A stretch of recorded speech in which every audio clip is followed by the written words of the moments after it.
Baik, selamat malam Bapak Ibu, saudara-saudara, sahabat teman-teman terkasih yang setia dalam Growth with Christ Ministry pada malam hari ini. Kita bersyukur kalau kita semua boleh berkumpul bersama, kemudian kita semua boleh berbagi, berbincang dalam event pada malam hari ini.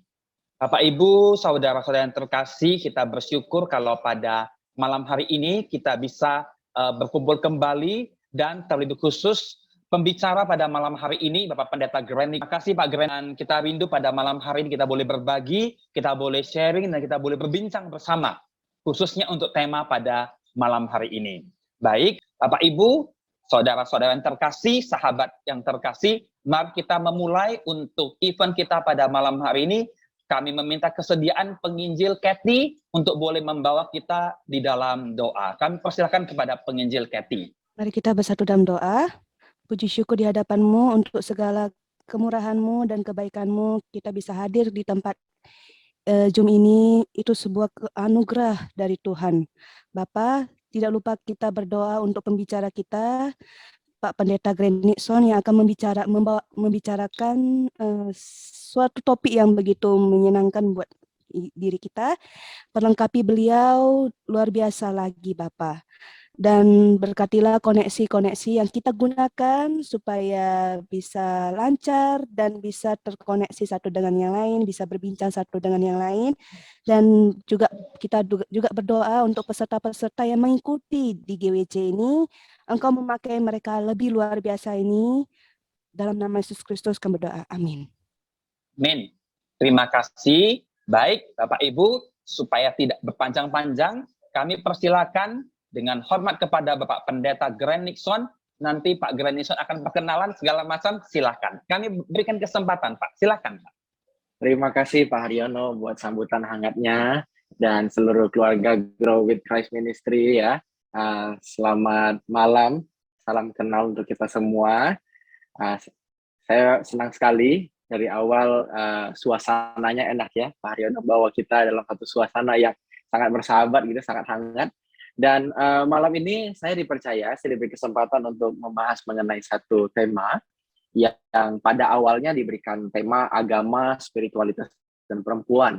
Tapi saya bilang ke Pak Haryono, bagaimana kalau kita lebih sempitkan ya? Kalau agama kan kesannya berarti kita harus melihat secara luas seluruh agama supaya mewakili judul. Nah, tapi gimana kalau kita berangkat dari tradisi Kristen? Nah, makanya judulnya ini Teologi Kristen dan Perempuan. Nah, jadi Pak Haryono setuju dan malam ini kita akan membahas hal itu.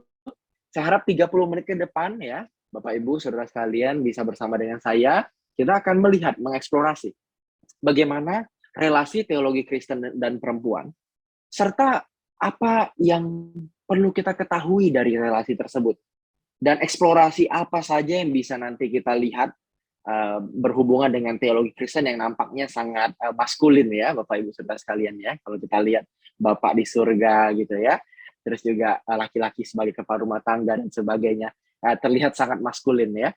Nah, bagaimana kita melihat relasi itu? Di mana posisi perempuan di dalam Alkitab dan di dalam kekristenan pada umumnya? Nah, terus lebih jauh lagi, bagaimana kita bisa merefleksikan atau kita merenungkan kembali, kita mungkin bahkan merekonstruksi iman Kristen kita, gitu ya. Bukan menghancurkan, tapi kita merekonstruksi, membuat satu konstruksi yang lebih baik, yang lebih utuh tentang kelompok gender yang minoritas, ya, seperti misalnya perempuan, ya kan? Kalau di dunia kan seperti kelihatannya laki-laki lebih ini ya, lebih mendominasi ya, meskipun jumlahnya memang lebih banyak perempuan, tapi nampak kalau kita lihat di di berbagai acara, di berbagai kesempatan, laki-laki lebih menonjol dibanding perempuan, begitu ya. Nah, gimana sekarang posisi perempuan, gitu ya? Bagaimana kita bisa membuat satu teologi, atau kita memikirkan satu teologi, membuat satu praktek pastoral yang lebih inklusif buat semuanya, lebih setara, gitu ya. Tidak ada hierarki, laki-laki, perempuan, dan minoritas gender lainnya. Nah, malam ini, Ibu Bapak sekalian, saya akan membagikan materi tersebut. Dan saya harap dalam 30 menit ke depan, Ibu Bapak Saudara sekalian bisa mendapatkan sesuatu yang baru, gitu ya. Nah, dan nanti kita boleh nih, pasti boleh bercakap-cakap ya, diskusi. Saya harap saya juga nggak terlalu lama supaya kita punya banyak waktu untuk berdiskusi dan akhirnya banyak hal yang bisa dijawab secara lebih tepat gitu ya. Nah, izinkan saya bagi layar saya. Oke, nah sudah terlihat ya layar saya ya. Nah, di sini sudah muncul judul pembahasan kita malam hari ini, Teologi Kristen dan Perempuan. Gitu ya. Nah, sebelumnya, Ibu Bapak sekalian, perkenalkan dulu ya. Lihat yang gede aja, yang kecil nanti buat di slide ya. Muka saya gede begitu ya, jadi sampai jerawatnya pun bisa kelihatan gitu ya. Nanti kalau ketemu di jalan gitu kan ya, kalau di Jakarta, nah silahkan ya. Saya berdomisili di Jakarta, nama lengkap saya Grand Nixon. Pendidikan saya seperti yang tercantum di depan. Ibu Bapak Saudara sekalian juga sudah lihat pasti di flyer, cantumkan dengan cukup lengkap. Nah, sekarang saya bertugas sebagai seorang ketua program studi, tepatnya sarjana teologi ya, kaprodi dari S1 Teologi di STT Ekumene Jakarta, dan otomatis saya juga adalah dosen penuh waktu atau dosen purna waktu ya di STT tersebut.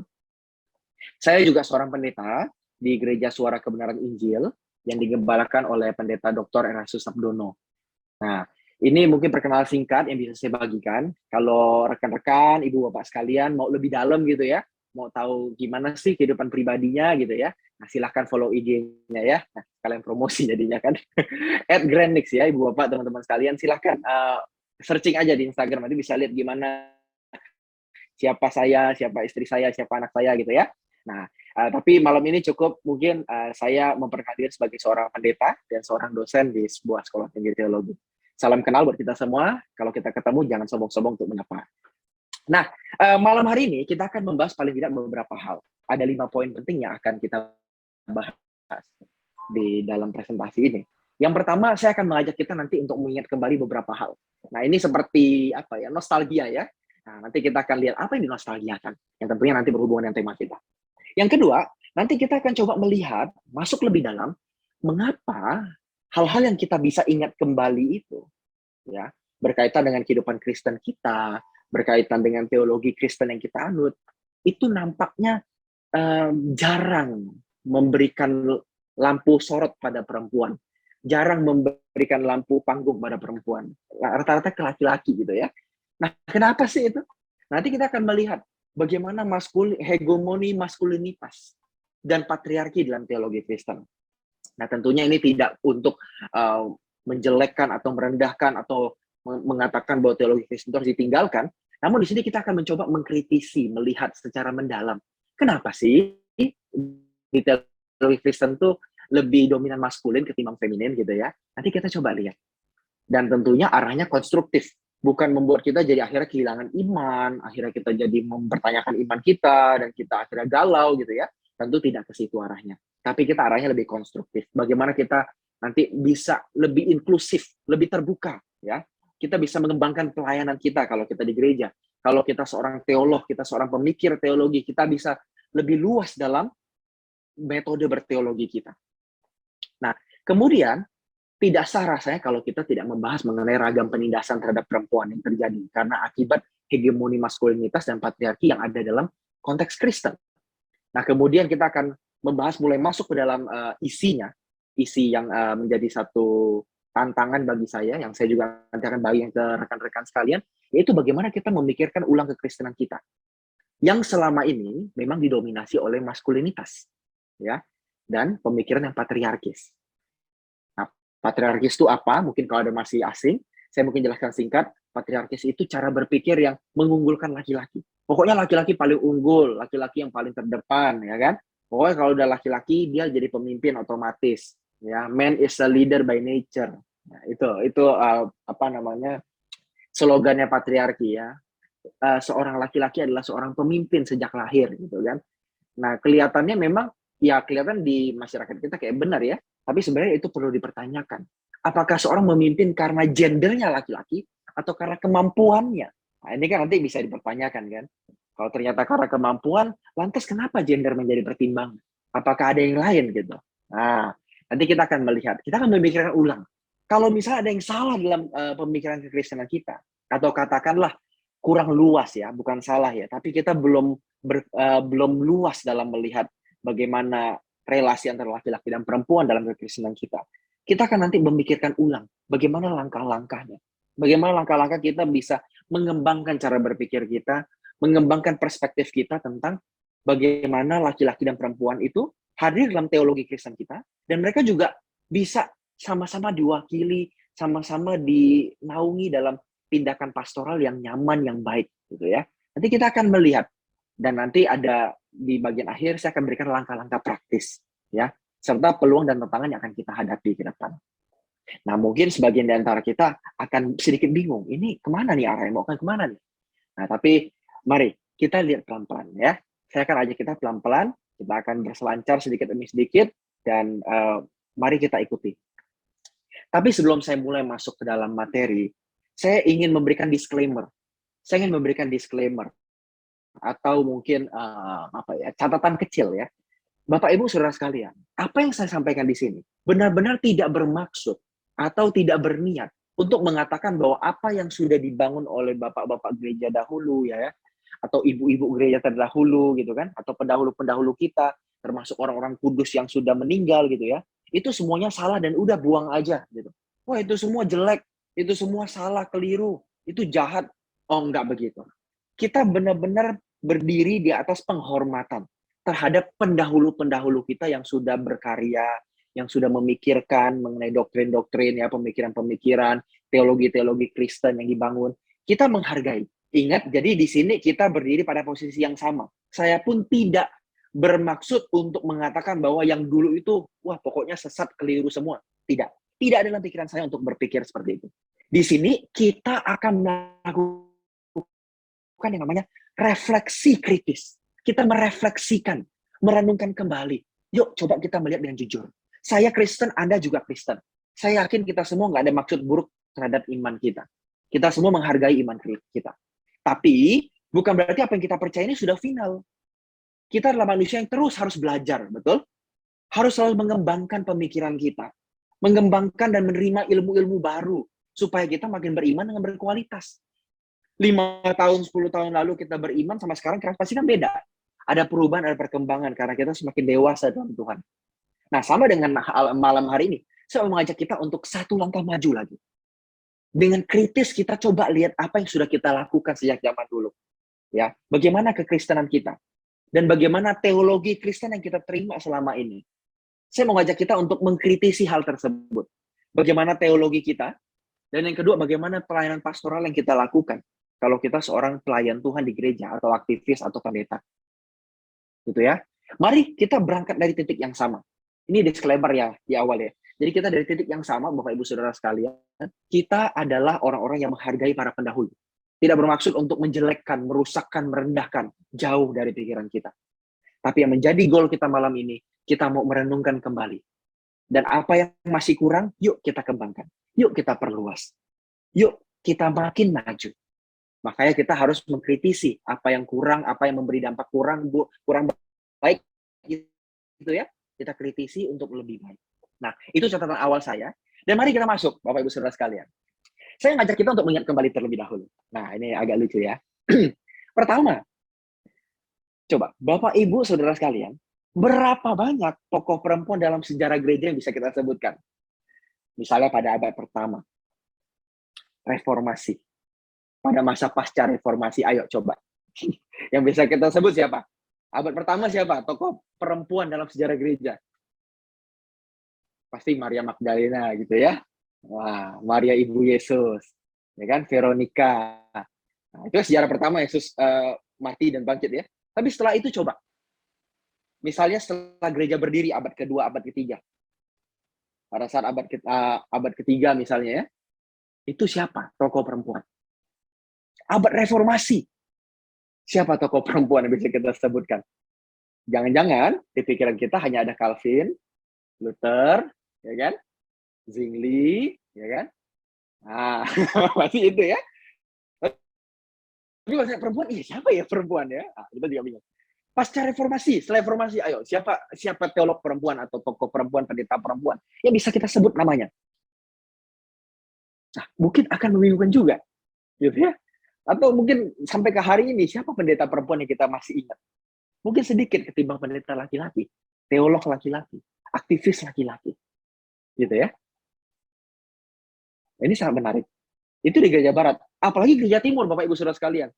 Waduh, kalau ditanya siapa tokoh perempuannya, pasti kita lebih bingung. Karena gereja di Indonesia ini rata-rata arahnya ke barat. Gereja barat. Gereja timur sedikit kita tahu. Nah, itu artinya di awal ini, saya mengajak kita untuk mengingat berapa banyak, berapa dominan perempuan ada dalam sejarah gereja. Mengatakan ini bukan berarti saya merendahkan laki-laki atau tokoh-tokoh laki-laki tadi ya. Kita di awal sudah setuju, titik kita berangkat sama. Saya pun laki-laki. Lah, lalu kenapa Anda bicara kalau Anda laki-laki? Kenapa nggak perempuan aja nyampein topik ini? Saya menyuarakan topik ini bukan karena tidak ada perempuan yang menyuarakan topik ini. Tapi karena butuh banyak orang yang menyuarakan topik ini. Jadi nggak hanya perempuan, laki-laki pun harus ikut dalam menyuarakan topik ini, Ibu Bapak sekalian. Nah, itulah kenapa saya ngajak kita untuk mengingat kembali berapa banyak perempuan yang kita ingat dalam sejarah. Gitu ya. Yang kedua, Ibu Bapak, kapan terakhir kali mendengar khotbah pendeta perempuan? Coba. Jangan-jangan yang kita pernah dengar itu karena di TV, hanya pendeta ini. Misalnya gitu ya. Namanya Josh Meyer. Nah, ini sangat terkenal nih dia nih. Tapi dia seorang pendeta kelas menengah atas. Dia kulit putih, masuk TV, wajar. Berapa banyak pendeta perempuan lain yang kita dengarkan? Yang mungkin dari Indonesia, yang mungkin dari daerah Ibu Bapak sekalian. Ada nggak pendeta perempuan yang pernah kita dengar berkhotbah dan khotbah itu nempel di pikiran kita? Saya rasa jarang. Meskipun pasti ada. Bahkan ada denominasi-denominasi tertentu yang mungkin belum membuka dirinya terhadap pendeta perempuan gitu ya.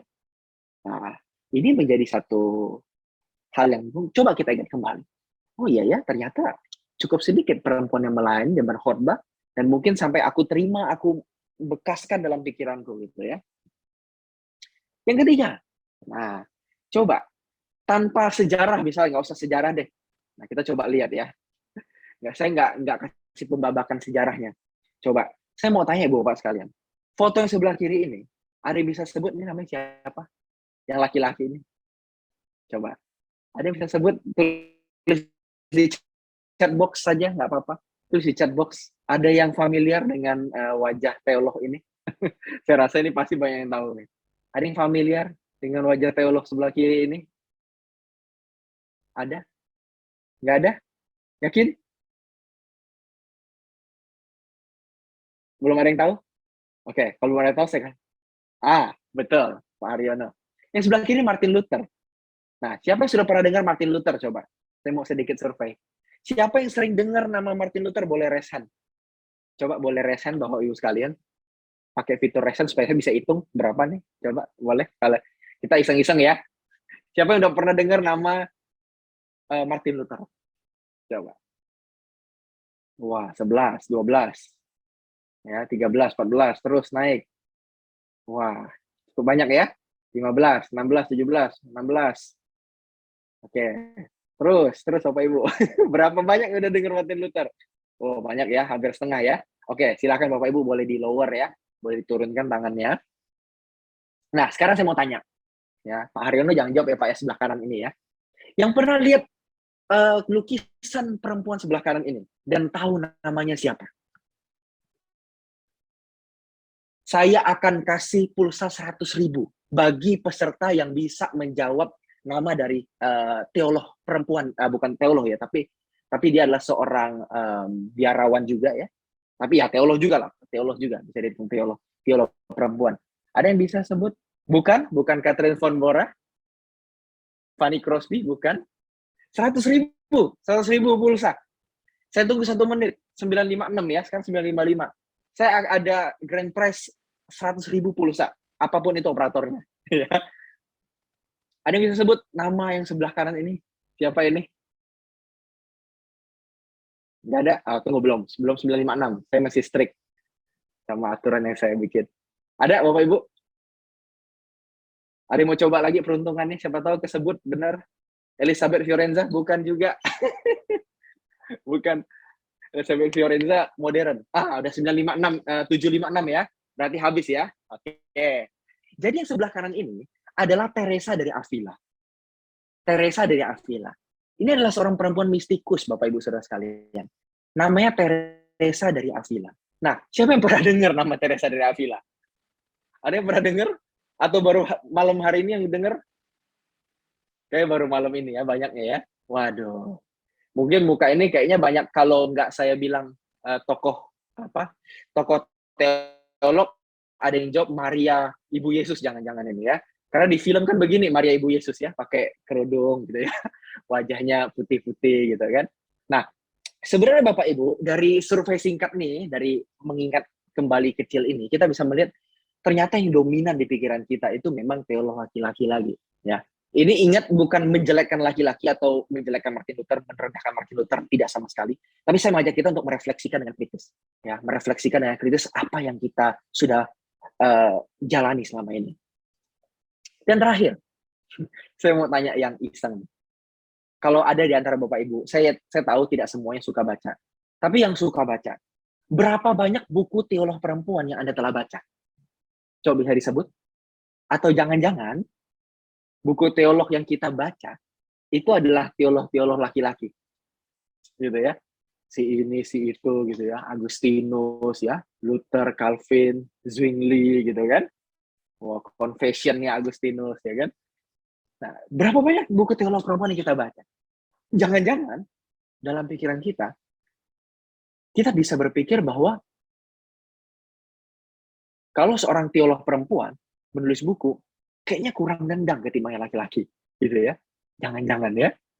Nah, saya berharap itu nggak ada di pikiran kita.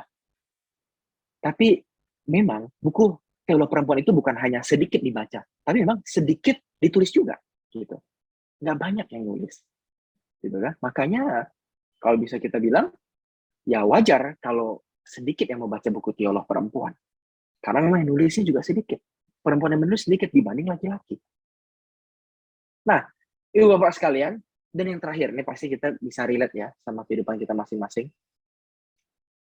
Saya mungkin mau tanya, apakah gereja Anda, ini nggak usah dijawab ya, karena kan sifatnya gereja ya, nanti nggak enak ya. Ini di hati kita masing-masing saja. Apakah gereja kita membuka peluang yang sama bagi pria dan perempuan untuk menjadi pendeta atau aktivis? Atau jangan-jangan ada preferensi tertentu? Misalnya, untuk jadi pendeta lebih baik pria saja. Oh, kalau jadi penyambut tamu perempuan saja. Oh, kalau misalnya ada masak-masak gereja gitu ya, gathering, oh itu nanti ibu-ibu saya kaum ibu. Kaum bapak bagiannya apa? Misalnya mengangkat barang gitu ya. Kaum bapak nanti bagiannya bagian rapat aja gitu ya. Nah, kalau bapak-bapak rapat, nanti yang nyiapin pisang goreng sama kopi siapa? Ibu-ibu gitu ya. Nah, gitu kan. Sering terjadi ya di masyarakat kita ya. Nah, ini sebenarnya adalah sebuah pembagian peran gender yang tradisional. Perempuan itu di domestik ya, kerjaannya ya rumah tangga, yang nyiapin ini, nyiapin itu. Yang laki-laki itu kerjaannya ya publik. Khotbah lah, ketemu banyak orang, rapat gitu ya. Nah, tanpa sadar gereja kita mungkin. Ya, ini ingat, kita tidak merendahkan gereja tertentu atau kita tidak menafikan kontribusi gereja selama ini, tapi mari kita coba mengkritisi. Apakah pembagian peran atau peluang dalam gereja untuk sama-sama melayani itu benar-benar fair? Laki-laki perempuan bisa sama-sama melayani pada satu titik atau satu bidang tertentu. Nggak dibatasi karena gendernya. Atau jangan-jangan gender masih jadi pembatas yang besar. Masih jadi tembok penghalang yang besar. Nah, mengapa semua ini terjadi? Saya mengutip satu quote, satu kutipan dari seorang pemikir terkenal, filsuf terkenal. Perempuan. Nah, biasa filsuf laki-laki ya. Ini perempuan. Namanya Simone de Beauvoir. Simone de Beauvoir. Simone de Beauvoir ini pernah bilang begini. Dunia ini adalah dunia laki-laki. Ini selalu menjadi dunia laki-laki. Dan anehnya, tidak ada satupun alasan yang bisa ditawarkan. Dan itu bisa menjawab semua. Atau menjawab dengan lengkap. Kenapa dunia ini seperti terancang untuk laki-laki saja? Nah, ini menjadi satu kritik dari Beauvoir. Beauvoir menyatakan, dari saya sebagai perempuan, saya melihat dunia ini seperti dunia laki-laki. Dan saya nggak tahu gimana bisa sampai seperti ini. Dan bagaimana cara mengentaskannya, saya juga nggak tahu. Saya sebagai perempuan pokoknya udah di bawah laki-laki aja pas lahir. Dan kita melihat kan, ibu bapak sekalian, kita mengalami, kita melihat sendiri dengan kacamata kita masing-masing. Di suku-suku tertentu ada kelahiran laki-laki lebih diharapkan ketimbang anak perempuan. Bisa terlihat itu menjadi satu bukti bahwa dunia ini, seperti kata Bu Fuad, semacam diciptakan atau menjadi dunianya laki-laki. Perempuan mendapat tempat yang minor ketimbang laki-laki. Meskipun akhir-akhir ini kita bilang bahwa kita nggak mau melakukan kekerasan pada perempuan, kita membela hak perempuan. Tapi sejujurnya masih dominan, masih banyak tempat yang lebih didominasi laki-laki ketimbang perempuan, termasuk dalam berteologi dan gereja, dalam pemikiran Kristen dan gereja, dalam pastoral sehari-hari, dan bagaimana khotbah-khotbah yang muncul di mimbar, itu masih mengarah pada satu konsepsi bahwa laki-laki lebih dominan, laki-laki lebih superior. Nah, untuk hal ini, Ibu Bapak sekalian, sebenarnya ini sudah dikritisi, ya. Kita melihat bagaimana hari ini kan, sampai hari ini bahkan ya, ketika di gereja ada pendeta laki-laki, tapi ada yang tidak boleh pendeta perempuan misalkan. Atau di salah satu aliran tertentu laki-laki lebih diunggulkan untuk menjadi pelayan gitu ya, untuk masuk ke sekolah Alkitab ketimbang perempuan. Perempuan dipandang ini nanti cukup untuk berumah tangga saja. Kamu jangan sekolah tinggi-tinggi, nanti laki-laki minder, gitu kan? Kamu jangan jadi pendeta, nanti laki-laki susah nempel. Apalagi kamu pendeta pinter, waduh, nanti lama-lama bisa nggak ada jodoh loh, gitu ya. Nah, itu dari mimbar semua, Ibu Bapak. Bisa muncul dari mimbar.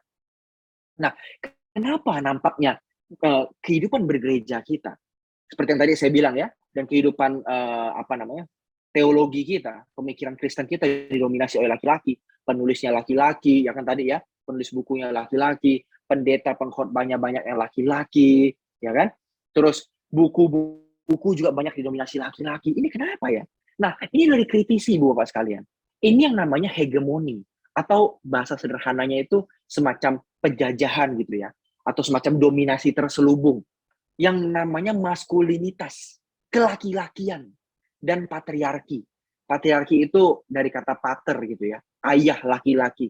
Jadi dominasi laki-laki itu lebih diunggulkan ketimbang perempuan. Dominasi laki-laki lebih nampak ketimbang perempuan.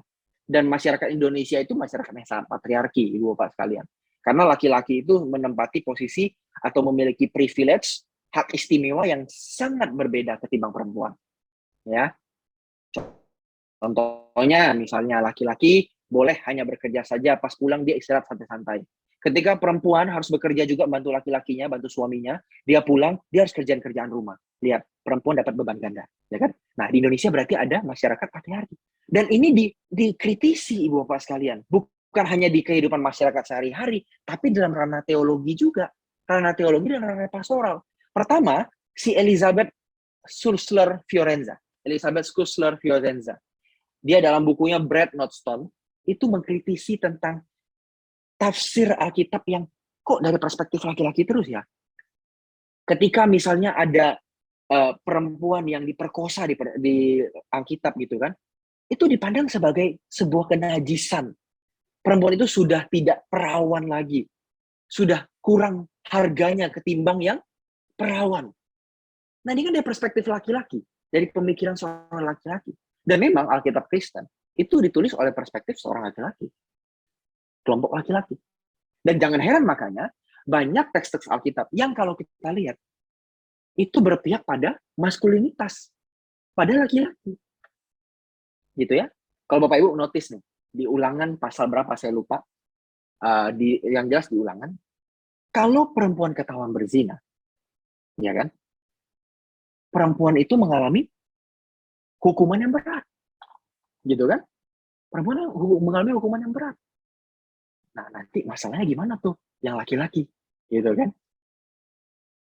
Ada dalam satu bagian, laki-laki itu hanya didenda. Kalau dia memperkosa perempuan, dia didenda.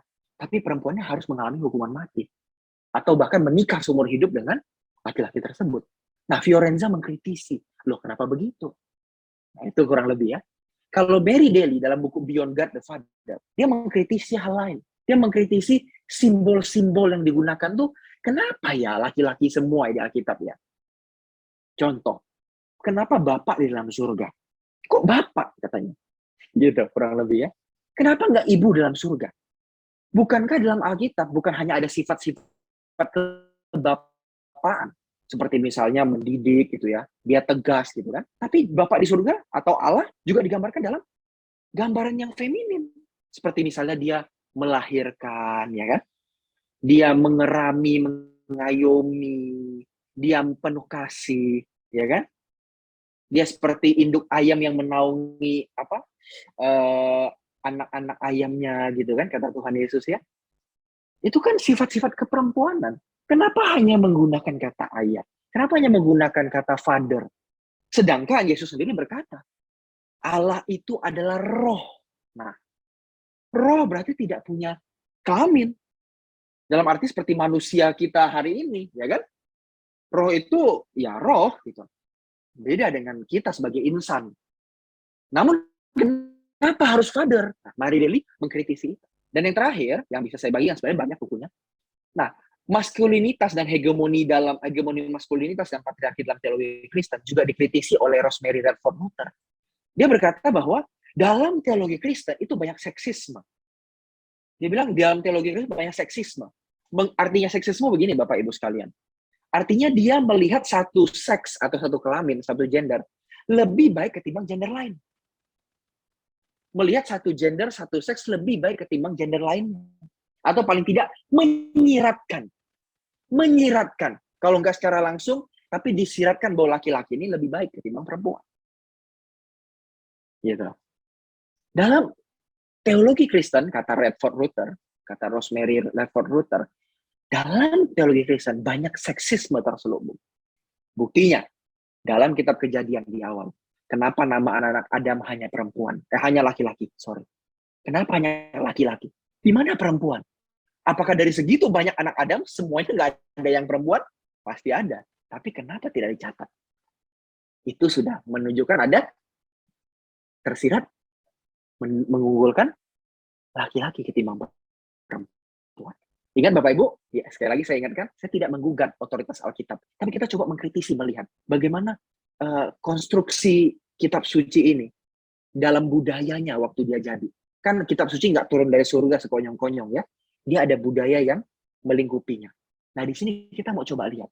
Dan kita harus akui dengan jujur Bapak Ibu, Alkitab itu dibangun, ditulis, diproduksi dalam budaya patriarki. Sehingga jangan heran, dalam kritik yang lain, namanya Phyllis Trible, dalam bukunya Text of Terror, itu mengatakan bahwa dalam perjanjian lama, banyak tulisan-tulisan yang kalau perempuan membaca, apalagi kalau perempuan itu adalah korban kekerasan seksual, itu bisa membangkitkan trauma perempuan itu. Contohnya teks siapa? Teks Tamar. Tamar yang adiknya si itu ya, Absalom ya, ibu bapak ya. Ketika dia diperkosa oleh kakaknya sendiri. Waduh, itu kan benar-benar menjadi sebuah teror bagi perempuan. Belum lagi Hagar. Hagar itu juga menjadi teror bagi perempuan ketika perempuan membaca. Ketika perempuan itu harus pergi jauh, gitu kan, tanpa siapapun, dibuang, gitu kan, hanya karena dia budak dan dia bukan istri yang sah. Apalagi kata Trible bilang perempuan tanpa nama di Hakim Agung 19 dan juga Putri Yefta yang harus mati karena dia dikorbankan oleh Yefta. Memang ini ada banyak penafsirannya. Ada yang bilang itu dia menjadi selibat seumur hidup, tapi bagi Trible, meskipun dia menjadi selibat seumur hidup, itu tetap merupakan satu teks yang traumatis. Karena perempuan harus menjadi korban dari sang ayah, yang adalah laki-laki. Kenapa harus sang anak perempuan ini?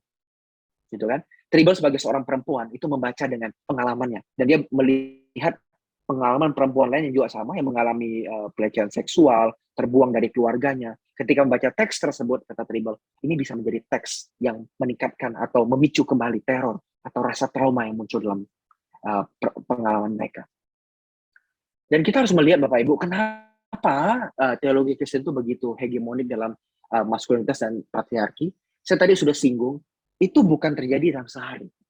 Kita harus ingat latar belakang kapan Alkitab kita ditulis, oleh siapa Alkitab kita ditulis, ini semuanya oleh laki-laki.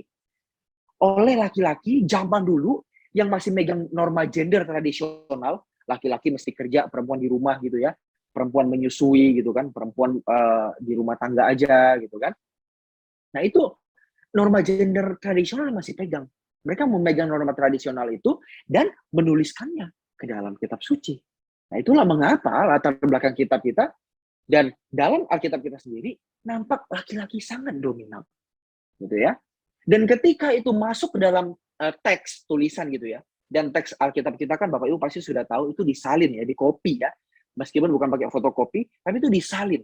Nah penyalinnya pun adalah laki-laki lagi kembali, gitu ya.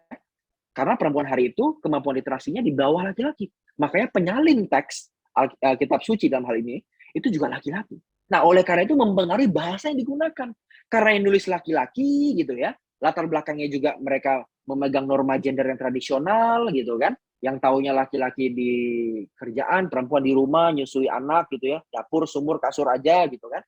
Nah, akhirnya bahasa-bahasa yang digunakan juga begitu. Juga melihat laki-laki dari perspektif laki-laki. Makanya jangan heran ketika ada tokoh-tokoh perempuan di Alkitab, itu nampaknya tidak terlalu terekspos, gitu ya. Kalau terekspos pun hanya yang benar-benar punya privilege saja. Contoh misalnya Deborah. Deborah itu hakim, leader, perempuan menengah atas, itu kelas menengah atas. Dia tercatat. Privilege itu memberikan dia satu keistimewaan untuk masuk dalam sejarah Israel. Tapi bukankah banyak perempuan lain yang masuk dalam sejarah Israel?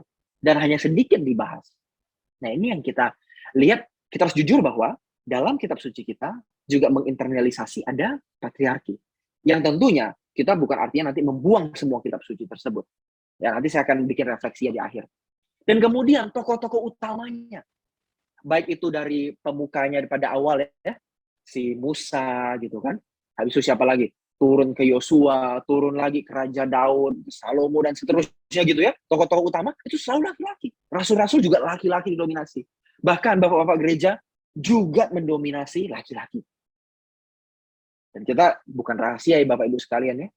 Bapak-bapak gereja itu dalam tulisannya misalnya Agustinus itu mengatakan bahwa laki-laki lebih baik dari perempuan. Itu tertulis. Paus di Katolik ya, Paus terdahulu tentunya bukan Paus yang sekarang, Paus Pius ke-7 kalau saya tidak salah ya. Atau kalau saya salah mohon dikoreksi. Itu juga menyatakan bahwa perempuan yang menolak untuk merawat anak dan mengasuh anak itu adalah sebuah kesalahan, kebodohan, kekeliruan. Waduh, gitu ya. Jadi memang pemuka-pemuka agama di Kristen ini juga memberikan satu latar belakang, mempunyai satu latar belakang yang patriarkis juga, gitu ya. Sampai hari ini mungkin ya saya nggak tahu. Banyak pendeta-pendeta mungkin ketika misalnya ya berhadapan dengan anak perempuan yang diperkosa, mengalami kekerasan seksual, yang disalahkan, kamu pakai baju apa waktu itu? Kau pakai baju minim nggak? Kalau kamu pakai baju minim, berarti kamu membuka peluang. Ini bisa terjadi. Dan bukan tidak mungkin. Dan ketika itu terjadi, itu berarti perspektif pelayanan pastoral kita, perspektif pelayanan pastoral kita, juga perspektif yang patriarki. Karena menyalahkan perempuan. Kenapa nggak laki-laki yang disuruh nahan diri, gitu kan? Kenapa Pak Pendeta bilang misalnya, perempuannya yang salah. Kamu pakai baju segitu sih, pulang jam segitu, siapa suruh? Apakah dengan seorang perempuan memakai baju yang minim dan pulang malam itu menjadikan dia berhak untuk diperkosa atau pantas diperkosa? Itu bukan jawabannya, saya rasa. Nah, tapi ini ya, ini salah satu contoh mungkin bagaimana tokoh-tokoh utama dalam Kristenan itu mendominasi dalam pikiran mereka terinternalisasi ada patriarki dan maskulinitas. Nah, itu juga tercermin dalam liturgi dan sakramen kita. Bagaimana liturgi dan sakramen kita selalu dipimpin oleh laki-laki, gitu ya. Terutama mungkin gereja Katolik. Gereja Katolik dalam hal ini tidak boleh ada pemberi sakramen perempuan, gitu ya. Selalu laki-laki. Dan juga dalam tradisi lain, denominasi lain juga ada. Tanpa menjelekkan, tanpa merendahkan, tapi ini menjadi satu hal yang memang fakta, gitu ya. Dan yang terakhir, ketika etika dan pastoral juga sama. Dalam ranah etika dan pastoral, kalau kita di gereja gitu ya. Nah, dalam ranah etika dan pastoral juga tidak jarang kita temukan lebih banyak perspektif laki-laki yang dikenakan. Jarang penggunaan perspektif perempuan di dalam pastoral. Dalam misalnya pelayanan remaja, pemuda gitu ya. Jarang. Contohnya misalnya sederhana begini. Saya dulu pernah punya pengalaman menjadi pengurus pemuda. Ketika kita ada rencana mau gathering gitu ya, kita pikir nih, mau ngapain nih? Oh, kita berenang aja gitu ya. kita berenang aja. Wah, ketika berenang, kita udah setuju semua ya. Nah, yang memutuskan itu ketika di rapat itu, rata-rata laki-laki Bapak Ibu. Perempuan hanya 1-2, itu pun juga mangut-mangut aja, iya gitu kan. Tapi rata-rata laki-laki. Dan ketika kita putuskan untuk berenang, pada hari H berenang itu, ternyata banyak perempuan yang tidak ikut masuk. Ketika ditanya, kenapa nggak berenang? Kenapa cuma jaga tas? Ya, kita lagi datang bulan. Wah, di situ. Ketika saya refleksi, saya ingat hari itu, saya sudah belajar sekarang mengenai gender gitu ya, mengenai feminisme, bagaimana kita membangun pelayanan yang berpihak bukan hanya pada laki-laki, tapi juga perempuan atau pada semua kelompok di gereja kita. Saya berpikir, kenapa dulu bisa begitu ya pelayanan kita ya? Kita cuma mikirin, gimana laki-laki bisa senang gitu. Kita nggak mikir sampai, kalau berenang itu perempuan bisa nggak berenang loh. Ada yang bisa nggak berenang misalnya gini ya. Karena mereka datang bulan gitu kan, nggak bisa berenang. Pernah nggak pelayanan pastoral kita memikirkan, misalnya contoh tadi kecil, misalnya ketika gathering, apakah gathering kita itu bisa dinikmati oleh semua kelompok, bukan hanya laki-laki tapi juga perempuan, gitu ya. Kita di berenang, perempuan nggak bisa menikmati, akhirnya cuma jaga tas di tepi kolam. Waduh, itu ngenes. Itu sangat tidak baik. Nah, tapi ini satu contoh, satu bukti bahwa memang dalam etika dan pastoral kita di gereja, dalam Kristenan, itu juga ada hegemoni maskulinitas dan patriarki. Nah, itu juga berdampak pada ragam penindasan terhadap perempuan. Akhirnya dari hegemoni tadi, kita bisa melihat banyak penindasan terhadap perempuan. Penindasan pertama adalah penindasan epistemologis, artinya pemikiran. Di mana supremasi intelektual pria itu lebih tinggi ketimbang perempuan. Pria dianggap lebih logis, lebih bisa memimpin, lebih cocok jadi pendeta, jadi teolog ketimbang perempuan. Perempuan itu pakai perasaan, nggak cocok. Padahal siapa bilang? Banyak teolog-teolog perempuan yang mungkin lebih cemerlang daripada teolog laki-laki kalau satu level gitu ya, satu letting ya. Kalau di sekolah kita mungkin kalau di satu angkatan jangan-jangan ada perempuan lebih menonjol ketimbang laki-laki. Nah, supremasi intelektual pria ini adalah sebuah stereotip, sebuah gambaran yang tidak adil, dan itu merupakan penindasan terhadap epistemologi atau cara berpikir, kekayaan berpikir perempuan. Jadi apa dampaknya? Tadi hegemoni maskulinitas dalam kekristenan. Waduh, pertama penindasan epistemologi, gitu ya. Ini terjadi. Saya juga pernah dengar kesaksian ada gereja yang mengutus anak-anaknya untuk sekolah Alkitab yang diutus rata-rata laki-laki. Kenapa? Karena laki-laki lebih menjanjikan. Mungkin karena lebih logis, karena kedepannya akan jadi pemimpin, nggak jadi bapak rumah tangga gitu ya. Tapi lihat, itu adalah salah satu bukti bahwa gereja juga melanggengkan penindasan epistemologis terhadap perempuan. Dipindas kekayaan berpikir perempuan. Padahal belum tentu kalau perempuan itu dikasih peluang belajar yang sama, jangan bisa lebih pintar. Gitu ya, atau sama pintarnya. Dan bukan hanya penindasan epistemologis, kekerasan juga terjadi. Kekerasan itu gereja dan teologi Kristen menyumbang kekerasan terhadap perempuan. Entah itu kekerasan fisik, emosional, verbal, ekonomi, seksual, menyumbang. Contoh, saya angkat sedikit mungkin agak sensitif ya. Saya pernah baca satu buku tulisannya Bu Darwita Purba dan Ibu Asnat Niwanatar tentang bagaimana kekristenan, terutama gereja di Indonesia, itu melanggengkan kekerasan terhadap perempuan. Dengan cara apa? Dengan cara ketika ada perempuan yang dilecehkan oleh pendeta, oleh hamba Tuhan, aktivis dalam gereja, itu ditutup rapat-rapat. Dengan alasan apa? Menjaga nama baik sang pendeta. Gimana dengan sang perempuan? Kok nggak dijaga nama baiknya? Kenapa seorang pendosa yang digituin, karena dia pendeta, karena dia laki-laki, kenapa nggak diadili, nggak menerima hukuman yang setimpal? Nah, dalam buku itu yang saya baca tadi, itu dikritisi. Bahkan disimpulkan bahwa gereja pun kalau dengan demikian menyumbang kekerasan terhadap perempuan. Karena apa? Ada penyembunyian, ya kan? Nah, ini menjadi satu hal yang perlu kita pikirkan bersama. Dan bukan hanya kekerasan, ada marginalisasi, ada stereotip. Marginalisasi itu peminggiran. Banyak kan perempuan-perempuan yang hidupnya lebih miskin ketimbang laki-laki. Kita mesti lihat di situ, ada datanya. Saya mungkin tidak present malam ini datanya, saya tidak sajikan. Tapi kalau diukur, lebih banyak perempuan yang berada pada garis kemiskinan ketimbang laki-laki. Apakah teologi Kristen juga menyumbang itu? Ya. Dengan cara apa? Dengan cara kadang-kadang ya. Ini tidak semuanya. Tapi banyak pembicara Kristen yang mengesankan bahwa perempuan itu jangan kerja. Perempuan itu kodratnya di rumah, ibu rumah tangga, mengasuh, Kalau kamu kerja, kamu mengambil peran laki-laki, menyalahi kodrat, dosa. Padahal perempuan pun bisa bekerja dan harus bekerja, harus berkarya. Meskipun memang tidak semua perempuan harus bekerja dalam arti yang di rumah tangga itu lebih jelek ketimbang yang kerja. Enggak juga. Ada yang memilih dengan sadar bahwa dia harus mengurus rumah tangga. Dan ini juga pilihan yang baik. Tapi kalau dia mengurus rumah tangga karena terpaksa takut dosa, ini berarti ada salah dalam teologi kita. Ini memarginalisasi perempuan. Membawa mereka pada batas kemiskinan. Stereotype, waduh ini juga banyak. Dengan bilang misalnya ya, saya sering dengar pendeta, apalagi saya dari golongan Pentakosta karismatik, saya sering dengar, perempuan, jaga mahkotamu, jaga kehormatanmu. Maksudnya apa? Selaput darah, tanda keperawanan. Kalau perawan itu artinya terhormat. Kan kesannya begitu ya, dengan khotbah begitu kan, jaga kehormatanmu, jaga mahkotamu. Jadi kalau udah nggak ada mahkota itu artinya bukan perempuan yang terhormat. Oh enggak, terhormat juga, pasti bilang begitu ya. Nah, kalau memang terhormat juga, dia punya masa lalu yang bisa diampuni oleh Tuhan, lalu kenapa itu harus selalu ditekankan? Bukankah itu menambah stereotip bahwa tubuh perempuan itu tubuh yang kalau udah sekali tersentuh nanti rusak. Sedangkan laki-laki nggak ada pernah stereotip begitu. Gitu ya. Laki-laki nggak pernah punya stereotip begitu. Nah, belum subordinasi. Subordinasi itu penundukan, relasi hierarkis. Laki-laki di atas, perempuan di bawah. Ingat ya, saya suami, saya kepala, kamu dengerin saya. Wah, itu kan contoh rumah tangga begitu ya. Kata Pak Pendeta, suami kepala. Dengerin, tunduk istri. Nah, padahal keputusannya salah. Jangan-jangan. Kalau keputusannya benar, lumayan, masih mending. Tapi kalau keputusannya salah, waduh, ini double. Udah jatuh ketimpa tangga. Gitu ya.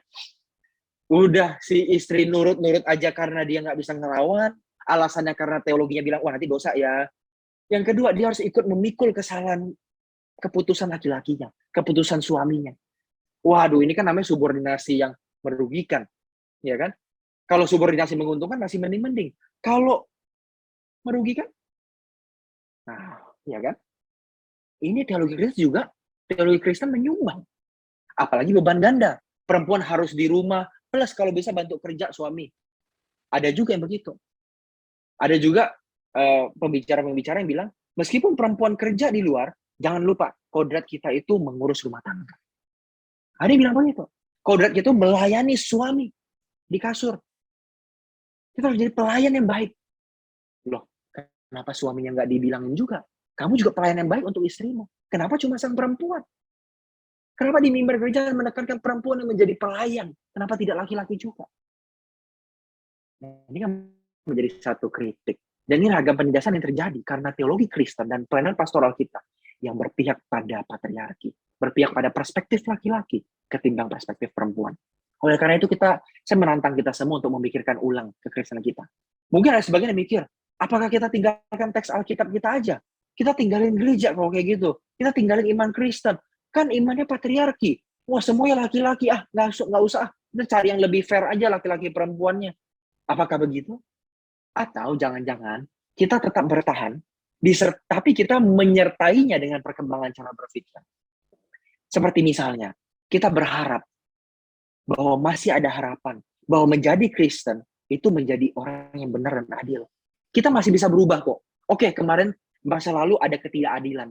Misalnya tadi, kayak ada khotbah-khotbah yang membuat sebagian perempuan merasa tertindas gitu ya, merasa tertekan. Misalnya dengan mendengar bahwa khotbah itu perempuan tuh normalnya harus punya suami, harus hamil, harus melahirkan, harus menyusui, itu normal. Itu perempuan yang yang utuh gitu kan.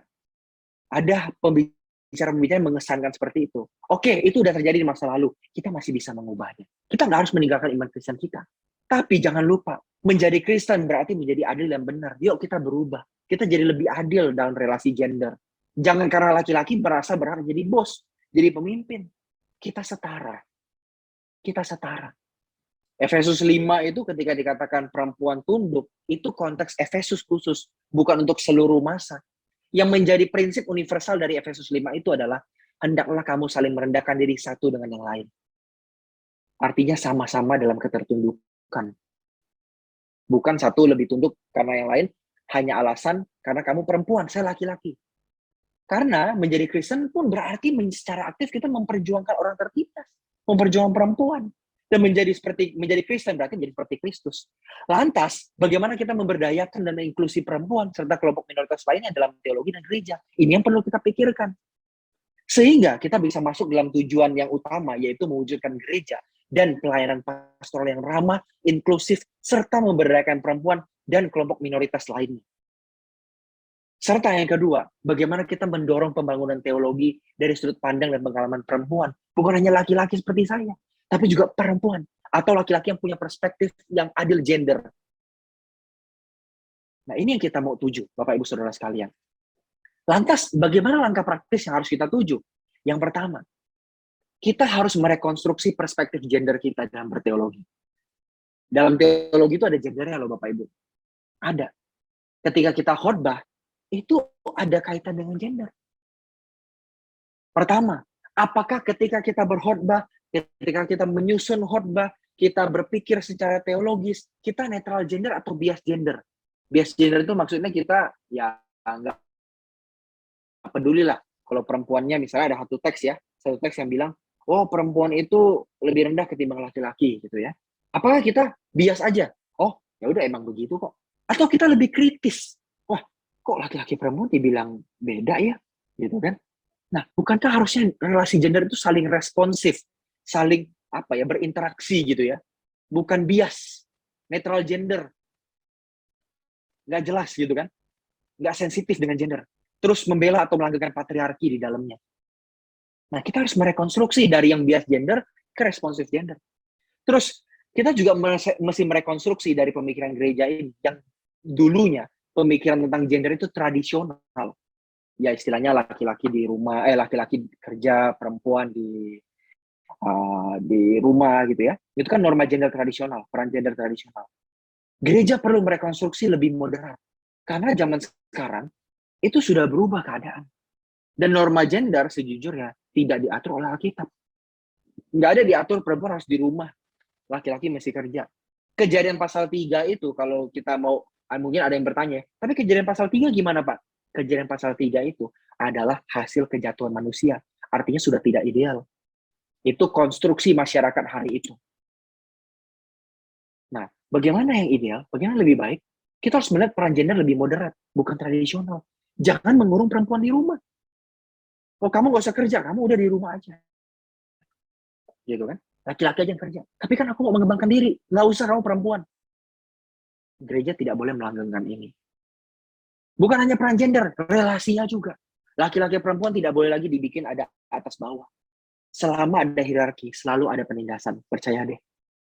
Selalu ada kesenjangan kuasa dan penindasan. Pasti. Konteks manusia loh ya. Bukan kita dengan Tuhan ya. Kalau sesama manusia di mana ada hierarki, selalu ada peluang untuk abuse of power atau penyalahgunaan kekuasaan. Pasti ada. Nah, jangan sampai gereja melanggengkan laki-laki di atas perempuan. Kenapa? Karena laki-laki itu memang di atas perempuan. Kan laki-laki.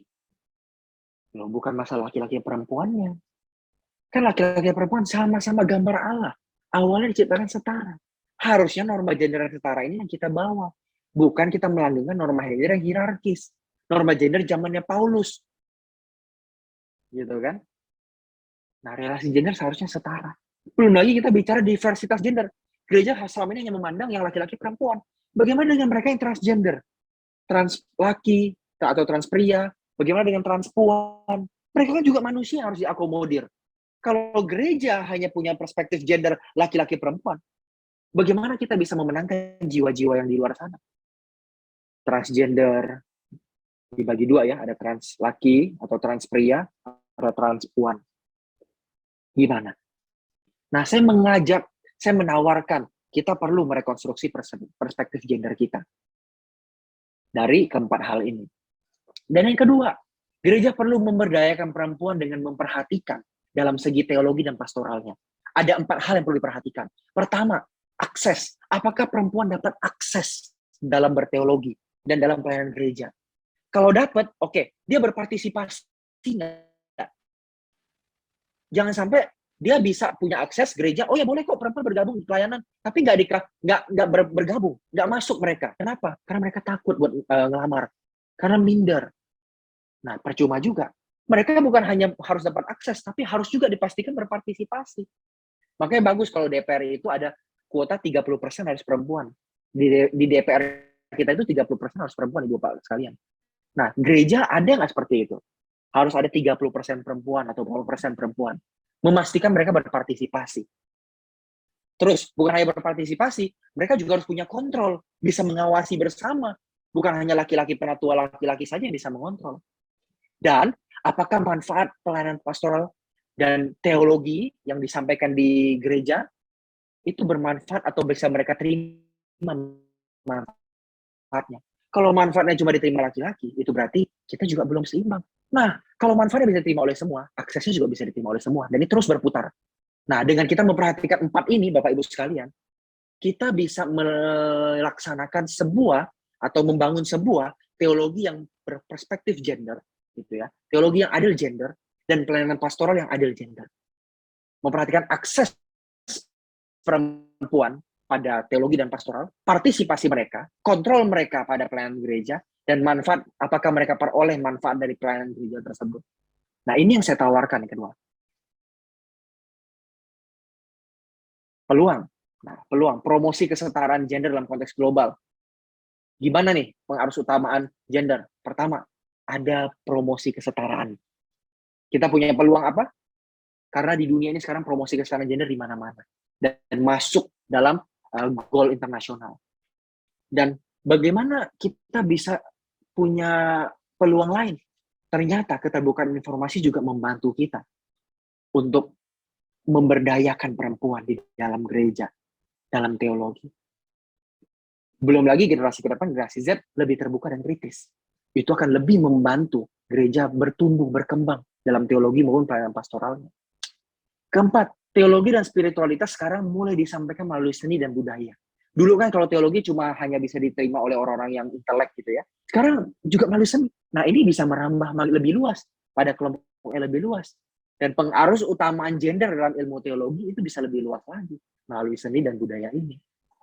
Tapi jangan lupa ada tantangan. Ini slide terakhir. Apa tantangan gereja dalam berubah? Dalam mengakomodir perempuan dan minoritas gender lainnya? Pertama, tantangan dari pemikiran yang fundamentalis patriarkis yang sudah mengakar dalam diri kita. Yang nggak mau berubah. Maunya ya udah gitu aja deh. Gitu ya. Nggak usah aneh-aneh lah. Gitu kan. Yang kedua, bukan hanya keengganan untuk berpikir berbeda, tapi juga untuk melakukan atau menubuhkan pemikiran kritis dalam wujud transformasi. Nggak mau bikin masalah, aduh jangan bikin ribut deh, udah. Itu tantangan kita. Mentalitas, udah jangan bikin ribut deh. Gitu kan? Meskipun di satu sisi memang kita juga harus berhikmat, kita harus punya hitung-hitungan, jangan sampai bikin masalah besar gitu ya.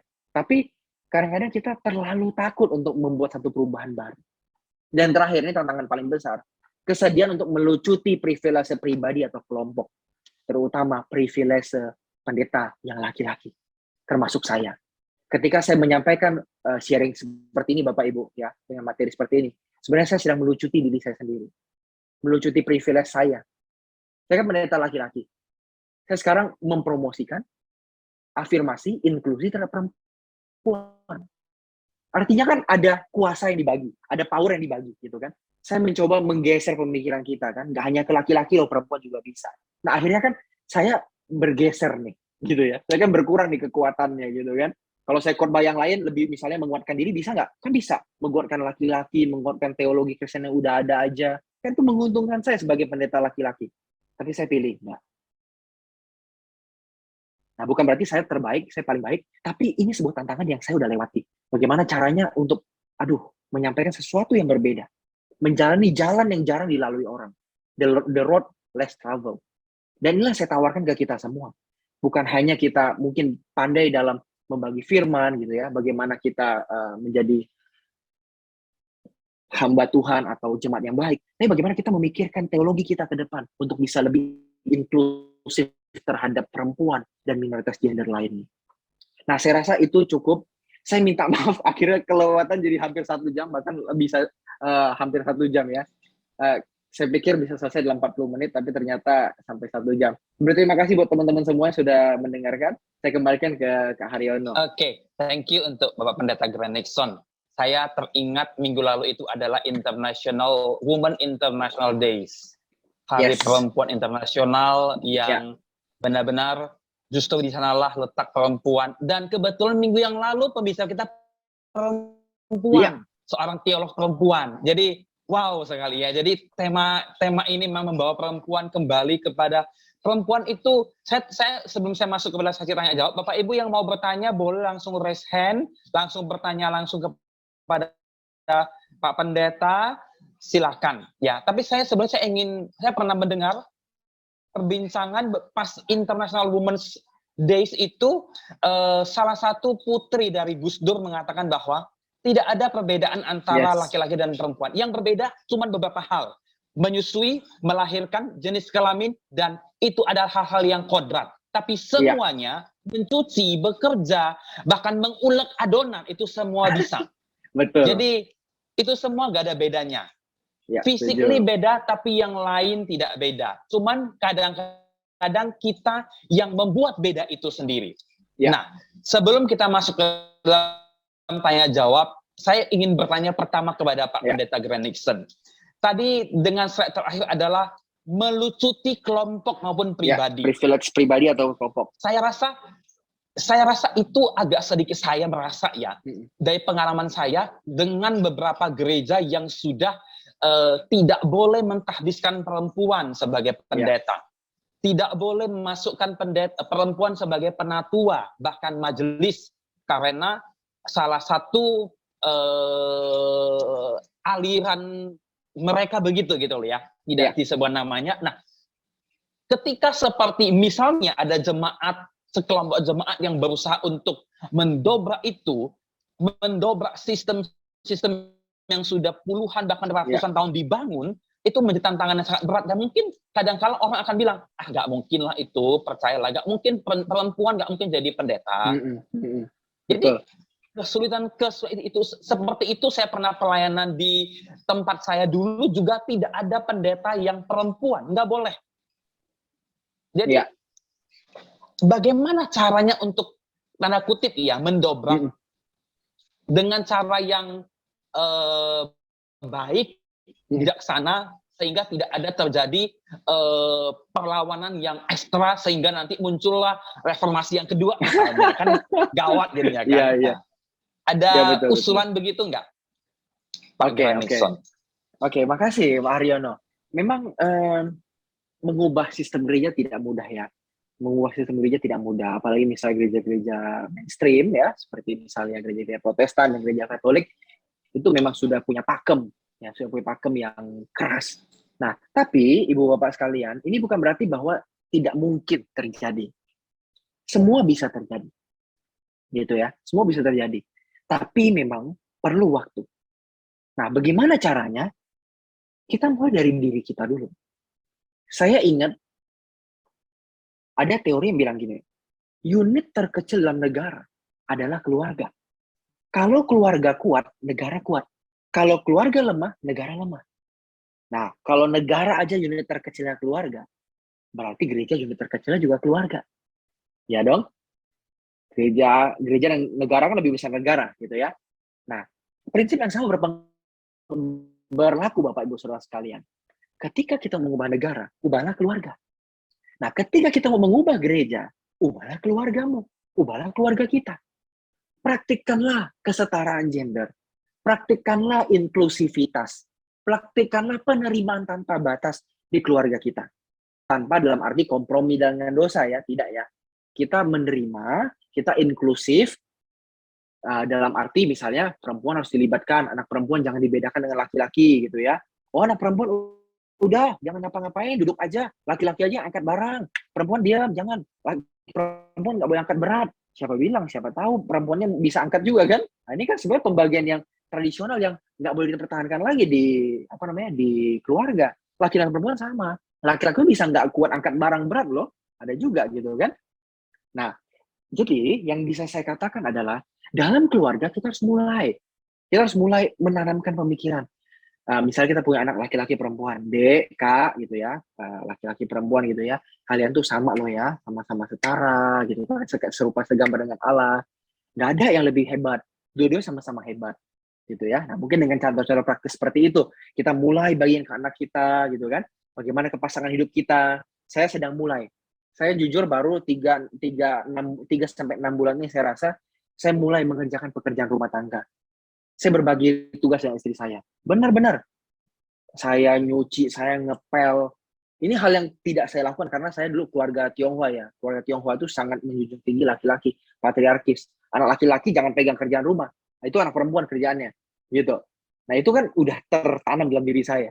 Tapi sejak 6 bulan belakangan ini, saya mulai lepaskan privilege itu. Saya lepaskan. Saya nyuci, saya ngepel, saya nyapu, saya cebokin anak. Apapun saya lakukan. Yang dulu katanya itu laki perempuan punya. Saya lakukan. Saya ambil pekerjaan rumah tangga. Nah, saya mulai dari keluarga. Nah, itu saya masukin ke Instagram. Saya bagiin. Bukan mau pamer. Supaya kasih lihat. Ini, yuk, kita sama-sama yuk. Kita sama-sama yuk. Nah, saya harap ini bisa mempengaruhi gereja. Paling nggak jemaat-jemaat lain. Syukur-syukur kalau pemimpinnya bisa terpengaruh juga. Yes. Gitu ya. Gitu. Oke. Mungkin dari keluarga. Thank you. Oke. Nah, ini ada pertanyaan dari Bapak Deon. Nah, ini bertanya langsung. Saya akan bacakan pertanyaan saya dari Bapak Deon. Bagaimana jika ada perempuan yang menindas? Wah, ini terbalik ini. Menindas kaum laki-laki. Entah itu perempuan yang suka meremehkan laki-laki, ataupun yang belum bekerja. Oh, berarti laki-lakinya belum bekerja ya? Laki-lakinya belum bekerja, apalagi itu dalam kehidupan setelah pernikahan. Iya. Oke. Nah, mungkin saya akan lanjutkan langsung saya dengan pertanyaan kedua supaya lebih cepat. Selamat malam dari Ibu Ros. Selamat malam, saya ingin bertanya mengenai istri yang tunduk kepada suami karena struktur rumah tangga menempatkan suami sebagai pemimpin. Dalam hal kepemimpinan, tentunya sang istri harus menghormati, apalagi kalau suami membuat batasan yang mana yang sopan dan pantas. Kalau terjadi penindasan verbal dalam momen menyatukan ide dan saran, apa yang harus istri lakukan? Nah, itu 2 pertanyaan. Silakan. Oke, baik. Menanggapi pertanyaan pertama, kenapa istri bisa menindas suami ketika suami misalnya belum dapat kerja atau pendapatan lebih rendah? Harus jujur, sebenarnya itu karena pemikiran patriarkis yang sudah mendarah daging juga di perempuan itu. Jadi patriarkis itu bukan cuma laki-laki. Laki-laki itu bisa jadi patriarki juga dalam arti mengunggulkan dirinya gitu ya. Tapi perempuan juga bisa.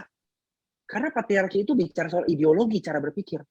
Nah, istri ini pasti berangkat dari pemikiran bahwa si laki-laki mesti jadi pencari nafkah ya. Kamu mesti hidupin aku ya. Kamu mesti jadi breadwinner yang bikin kita cukup.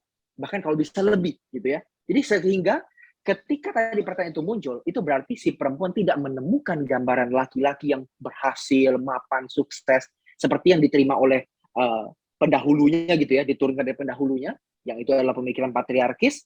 Nah, akhirnya dia bisa berantem. Nah, sebenarnya kuncinya bukan laki-laki perempuan. Yang namanya kesetaraan gender itu bukan harus laki-laki lebih tinggi atau perempuan yang lebih tinggi. Bukan.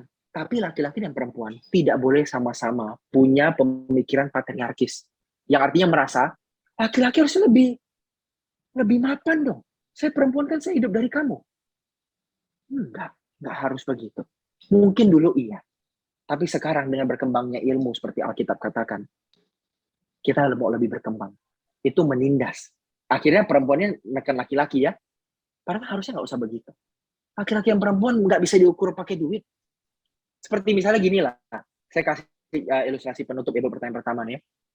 Misalnya orang bayar pajak 10 miliar. Sama kita bayar pajak 100.000. Yang bayar pajak 10 miliar pasti orang kaya kan? Yang bayar pajak 100.000 pasti orang miskin kan? Nah, apakah dengan bayar pajak beda, perlakuan negara boleh beda sama orang kaya sama orang miskin? Boleh nggak beda? Nggak boleh. Sama kayak laki-laki dan perempuan. Jangan karena istri lebih tinggi pendapatan, laki-laki lebih rendah. Istri merasa laki-laki tidak mencukupi tidak mencukupi kebutuhannya. Nggak harus begitu. Pernikahan ini adalah sebuah kerjasama, bukan rivalitas.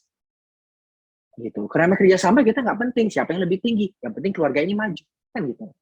Nah, itu yang pertama. Yang kedua, tadi mengenai bagaimana kalau perempuan atau istri harus terpaksa mengalami kondisi di mana laki-laki mendominasi dalam pengambilan keputusan ya. Nah, sebaiknya mungkin ya karena ini kasusnya khusus ya, ini kasus khusus dan spesifik yang sehari-hari, ada baiknya kita mencoba menyampaikan pendapat kita. Gitu ya. Mungkin sang suami nggak gampang untuk menerima. Tapi paling tidak kita sudah membuka suara kita.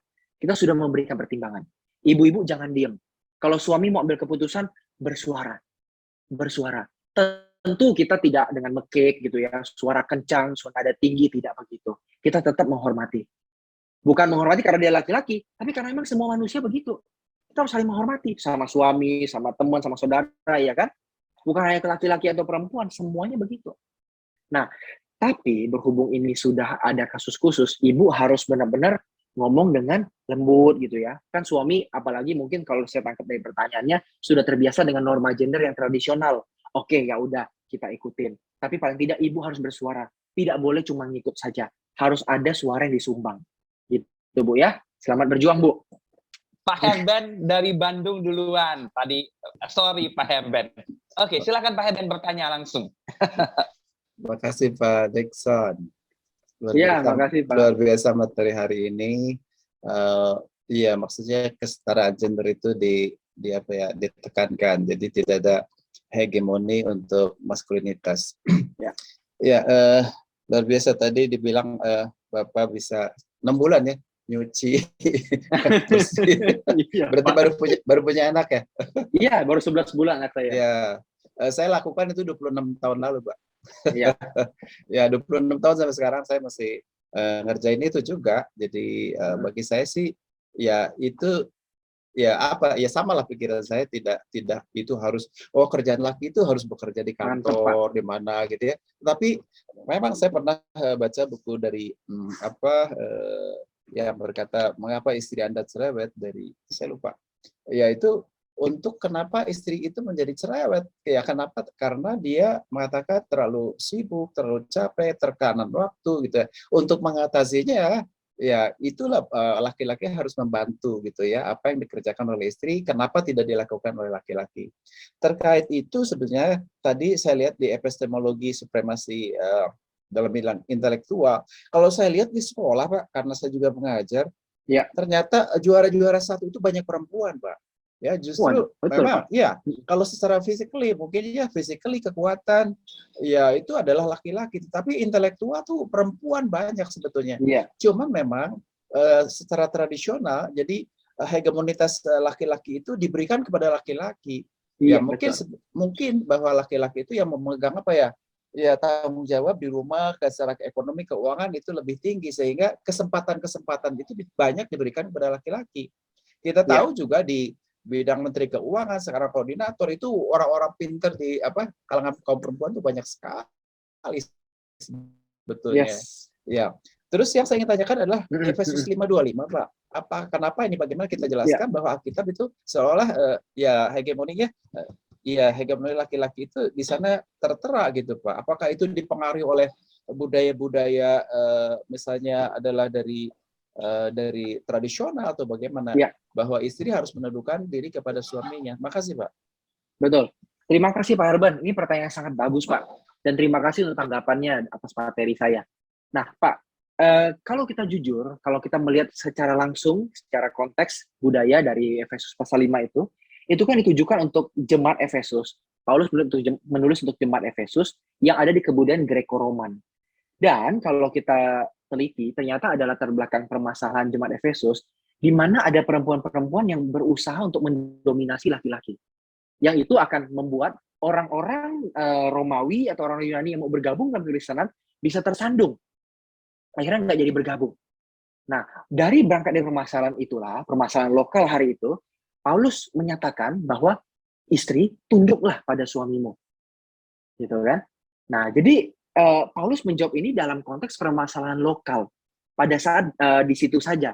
Sama seperti ketika Paulus menyatakan kepada Timotius, perempuan tidak boleh mengajar. Itu pun hanya di Efesus saja, gitu ya, hanya di Efesus. Karena buktinya ternyata ada salah satu kerabat Paulus, sahabat Paulus dalam mengabarkan Injil yang seorang perempuan ternyata dia pengajar. Yaitu adalah Priscilla. Priscilla seorang perempuan, pengajar, dan sahabat dari Paulus. Nah, Paulus tidak menghardik Priscilla untuk berhenti dari kegiatan sebagai pengajar. Ya kan? Nah, berarti pernyataan Paulus kepada Timotius tidak diterapkan pada semua perempuan. Nah, hal ini bisa juga kita tarik kepada konteks Efesus pasal 5. Pernyataan Paulus kepada jemaat Efesus pasal 5 tersebut tidak ditarik untuk seluruh perempuan di sepanjang masa. Yang menjadi prinsip universal ada di Efesus pasal 5 ayat 21, Pak. Nanti kalau boleh dibaca. Itu menjadi intinya. Rendahkanlah dirimu satu sama yang lain. Itu prinsip universalnya. Ayat ke-22, 23, dan seterusnya sampai 25 itu merupakan petunjuk khusus bagi jemaat Efesus hari itu. Sama seperti di Korintus ketika perempuan harus pakai kerudung. Gitu ya. Itu kan juga petunjuk khusus ketika jemaat Korintus berhadapan dengan ada pelacuran bakti. Di mana perempuan-perempuan di situ pakai kepang-kepang terus tidak pakai kerudung ya. Nah, Paulus menghimbau pakai kerudung. Jangan nggak pakai kerudung supaya ada perbedaan dengan perempuan yang melacur. Gitu kan.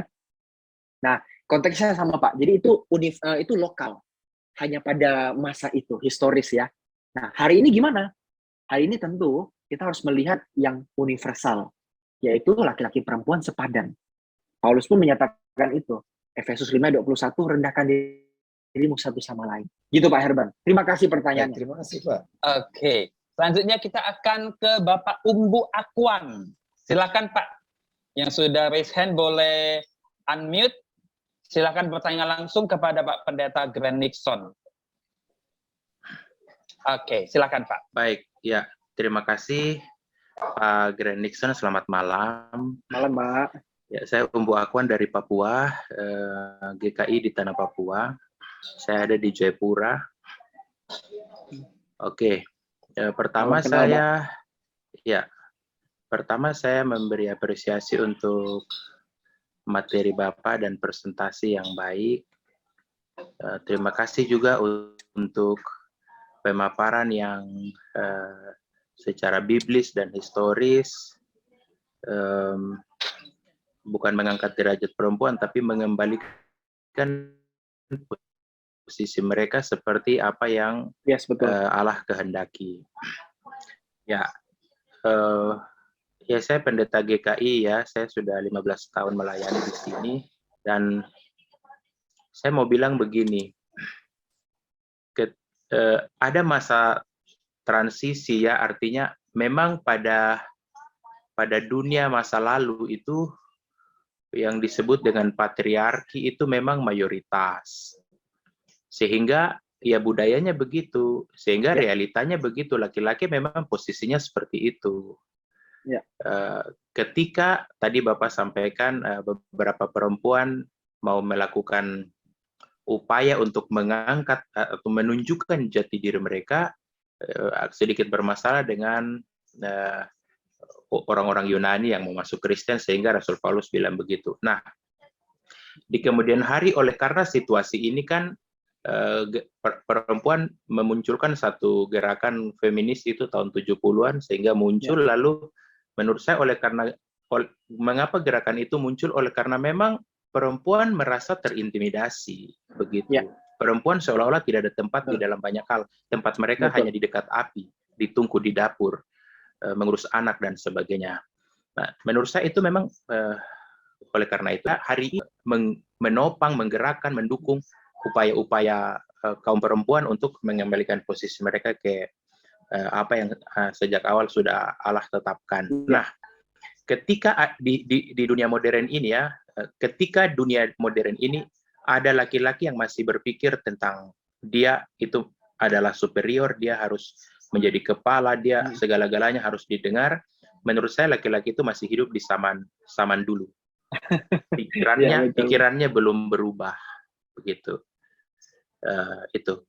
Mengapa demikian? Kemudian kalau ada pendeta, saya tidak bilang gereja ya, yang masih mengkriminalisasi atau masih tidak membuka ruang untuk perempuan berekspresi dan melayani di gereja, menurut saya mereka belum memahami Alkitab dengan baik. Yes.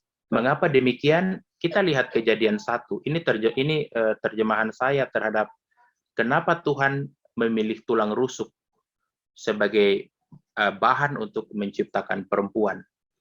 Mari kita lihat siapa itu apa fungsi tulang rusuk dalam satu kehidupan makhluk hidup, begitu. Ya. Fungsi tulang rusuk itu adalah melindungi organ vital dari makhluk hidup itu. Ya. Dan dalam konteks itu tulang rusuk itu berfungsi seperti pagar. Yang dia jaga itu adalah ada jantung, ada paru-paru, ada hati, ada dilindungi oleh tulang rusuk. Dan perempuan di dalam kehidupan rumah tangga itu dia sesungguhnya kepadanya diamanatkan tanggung jawab melindungi keutuhan rumah tangga itu dengan kasih dan kelembutan, karena tulang rusuk itu tulang yang elastis. Ya. Mudah patah memang, tapi kepada tulang itu diamanatkan tanggung jawab yang berat. Ya. Nah, kehidupan rumah tangga, kita lihat saja, kalau patah tulang rusuk, itu fatal untuk makhluk hidup itu. Dalam kehidupan rumah tangga, kalau hati perempuan sudah patah, itu fatal untuk kehidupan rumah tangganya. Laki-laki harus melihat itu. Saya sebagai pendeta laki-laki, saya memang juga concern dengan hal-hal yang feminis dalam gereja, begitu. Ya. Itu pertama. Artinya Tuhan memberi posisi yang unik dan mulia untuk perempuan dari sisi tulang rusuk. Kita pindah ke proses kelahiran Tuhan Yesus. Ya. Tuhan memilih rahim perempuan untuk pintu betul. masuknya ke dunia. Bukan melihat Tuhan, bagi Tuhan perempuan itu adalah suatu organ penting untuk proses keselamatan manusia. Ya. Begitu. Maaf, Pak Umbu, maaf Pak, ada pertanyaan langsung atau bagaimana? Soalnya ada banyak yang bertanya di bawah. Jadi, ya, Respons, pemateri. ya. Kemudian yang berikut menurut saya, tadi yang saya bilang sebenarnya, hari ini laki-laki harus apa itu, menyadari bahwa Tuhan menciptakan manusia tuh sama ya, begitu. Memang betul, secara tubuh beda, artinya tanggung jawab laki-laki dan perempuan itu beda. Nah, hal yang penting itu lagi, ini terakhir, hal yang penting adalah perempuan boleh menjadi pemimpin, boleh. Perempuan boleh menjadi apa saja yang bisa laki-laki handle sebelumnya. Tapi ini yang penting, karena karakternya berbeda, laki-laki lebih ke arah kepala dan perempuan lebih dengan hati, maka saya mau bilang kepada saudara-saudara perempuan, para ibu dan sebagainya, kalau menjadi seorang pemimpin, jadilah seorang pemimpin yang berhati ibu. Jangan meniru karakter laki-laki. Ya. Itu sih sebenarnya. Terima kasih. Terima Salam dari kasih, Jayapura. Pak. Terima kasih, salam dari Jakarta. Bapak Ibu jangan ketinggalan juga, bulan depan kita akan membahas satu tema tentang kristologi feminisme. Nah, itu akan lebih seru lagi ya, kita tunggu minggu depan. Tidak akan beda jauh. Baik, selanjutnya saya akan lompat ke set box kita, ada 3 pertanyaan yang lumayan panjang ya. Kita akan bahas dari Bapak Jeff Pakpahan mengatakan, perempuan tidak bisa dipenjarakan dalam jeruji pernikahan dan dibatasi perannya hanya menjadi seorang ibu yang menjadi kritik terhadap kaum religius supaya beriman dengan nalar supaya jangan melupakan akal sehat. Ketika kita beriman sehingga tindakan publik kita menunjukkan suatu kepekaan terhadap nalar publik sesuai dengan tema kita malam ini. Nyatalah kaum religius yang hanya bersuara membeuk di atas mimbar. Oke. Sorry, saya akan bacakan lebih cepat. Bukan dengan Tuhan Yesus mengembalikan dan memulihkan harkat martabat perempuan, apa kita pada pengadilan? Oke, kayaknya Bapak Japapan ini hanya memberikan penegasan ya, hanya memberikan penegasan terhadap yang tadi. Oke. Ya, Kemudian terima kasih, Pak Jeff. Terima kasih Pak Jeff. Kemudian ini ada pertanyaan lagi ini dari Bapak Lonata Hedianto. 1 Timotius 2 ayat 12. Aku tidak mengizinkan perempuan mengajar, tidak mengizinkan memerintah laki-laki, hendaklah ia berdiam diri. Saya ingin bertanya, bagaimanakah kesetaraan gender dalam ayat Alkitab ini? Apakah kesannya nanti akan kontradiktif apabila gereja menyatakan kesetaraan gender dengan ayat ini? Dengan mengusung misalnya 50% pria, 50% wanita. Jadi dari 1 Timotius 2 ayat 12 ini, itu pertanyaan yang pertama ya. Langsung saja pertanyaan selanjutnya adalah dari Bapak Hanapili. Saya melihat penjelasan Bapak tentang Efesus, perempuan yang menguasai laki-laki menjadi batu sandungan, menjadi alasan. Oke, kayak ini juga sama, hanya penegasan kembali. Thank you Pak Hanapi. Nah, mungkin pertanyaan Pak Hanapi, bagaimana kalau paradigma Asia tentang kesetaraan gender? Apakah sudah berubah? Waduh, Asia enggak ini ya. Oke. Nanti saya jawab deh. Jadi dua dulu ya Pak ya. Dua dulu, silahkan. Pak Lonato dan Pak Hanapi ya.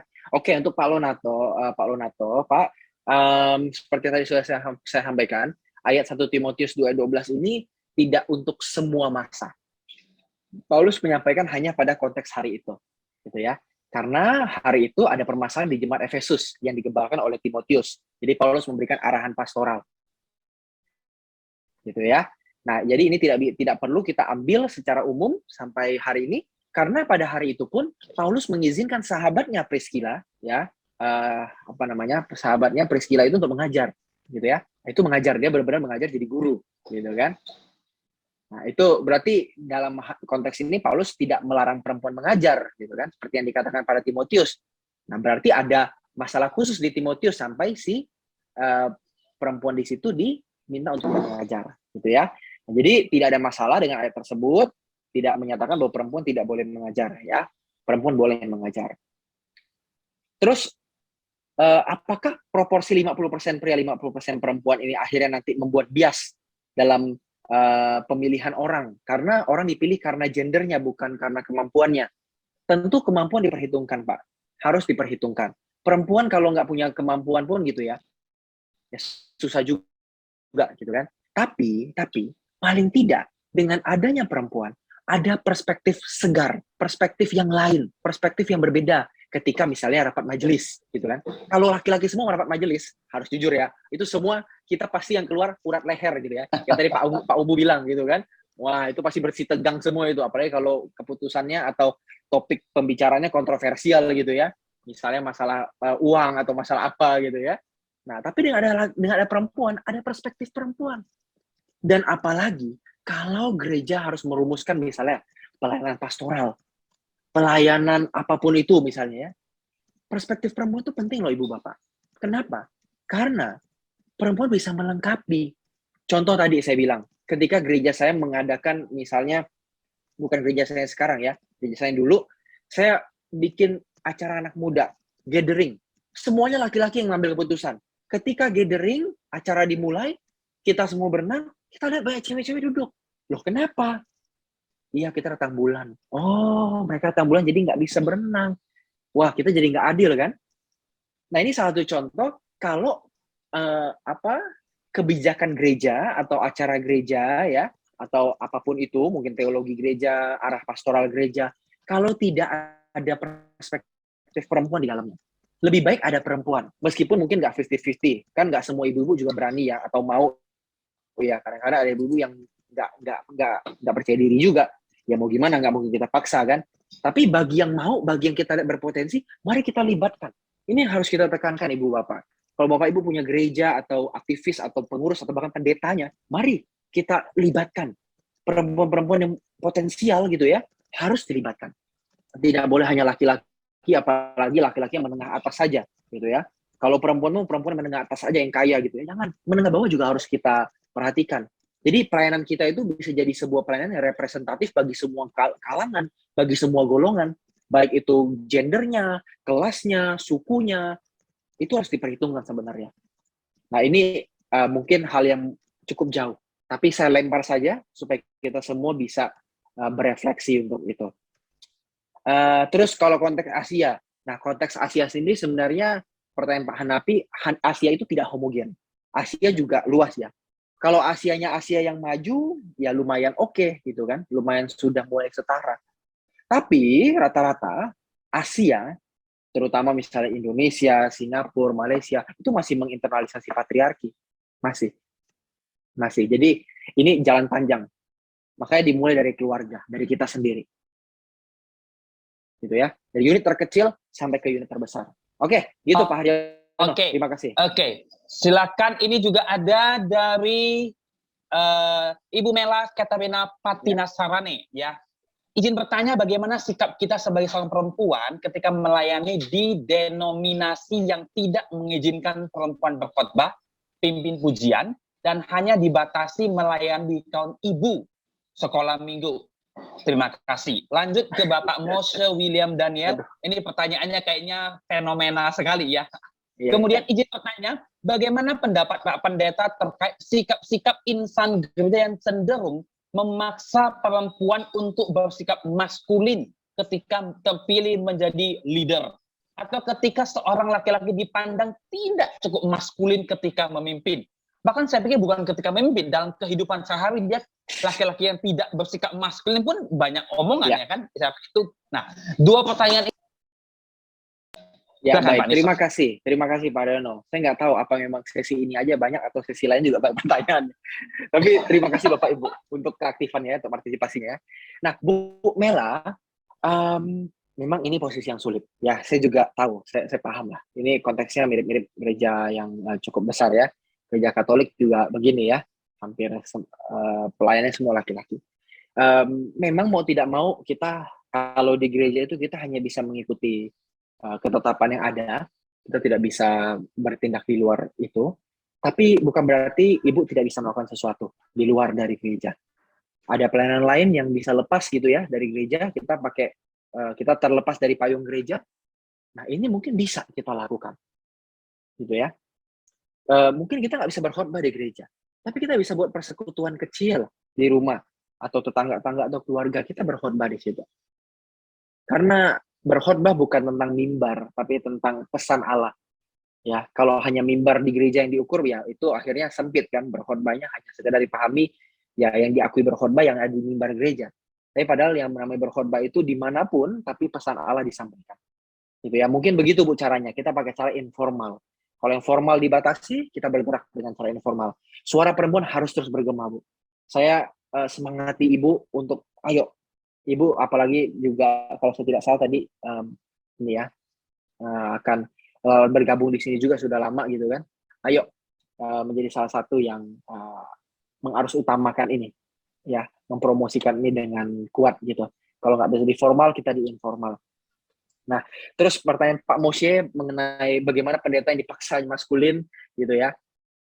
Nah, sebenarnya maskulin itu sendiri pun Bapak Ibu jujur ya, itu pun beda antara satu masyarakat dengan masyarakat lain. Nggak ada standar baku. Ya, maskulin di Korea itu beda maskulin di Indonesia Bapak Ibu. Nah, Bapak Ibu kalau punya anak remaja tahu nih pasti. Kalau nonton BTS gitu ya, Korea ya kan, itu maskulin Bapak Ibu, bagi mereka ganteng, cakep.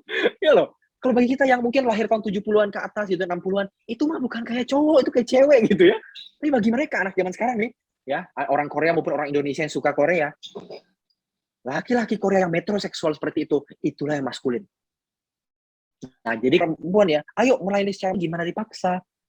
Tadi seperti Pak Umbu katakan, kalau memang ada perempuan-perempuan yang dominan perasaannya, silakan memimpin dengan hati ibu. Nggak harus kok memimpin dengan hati seorang bapak gitu ya. Silakan memimpin dengan hati seorang ibu. Justru disitulah kita bisa melihat namanya keragaman tubuh Kristus.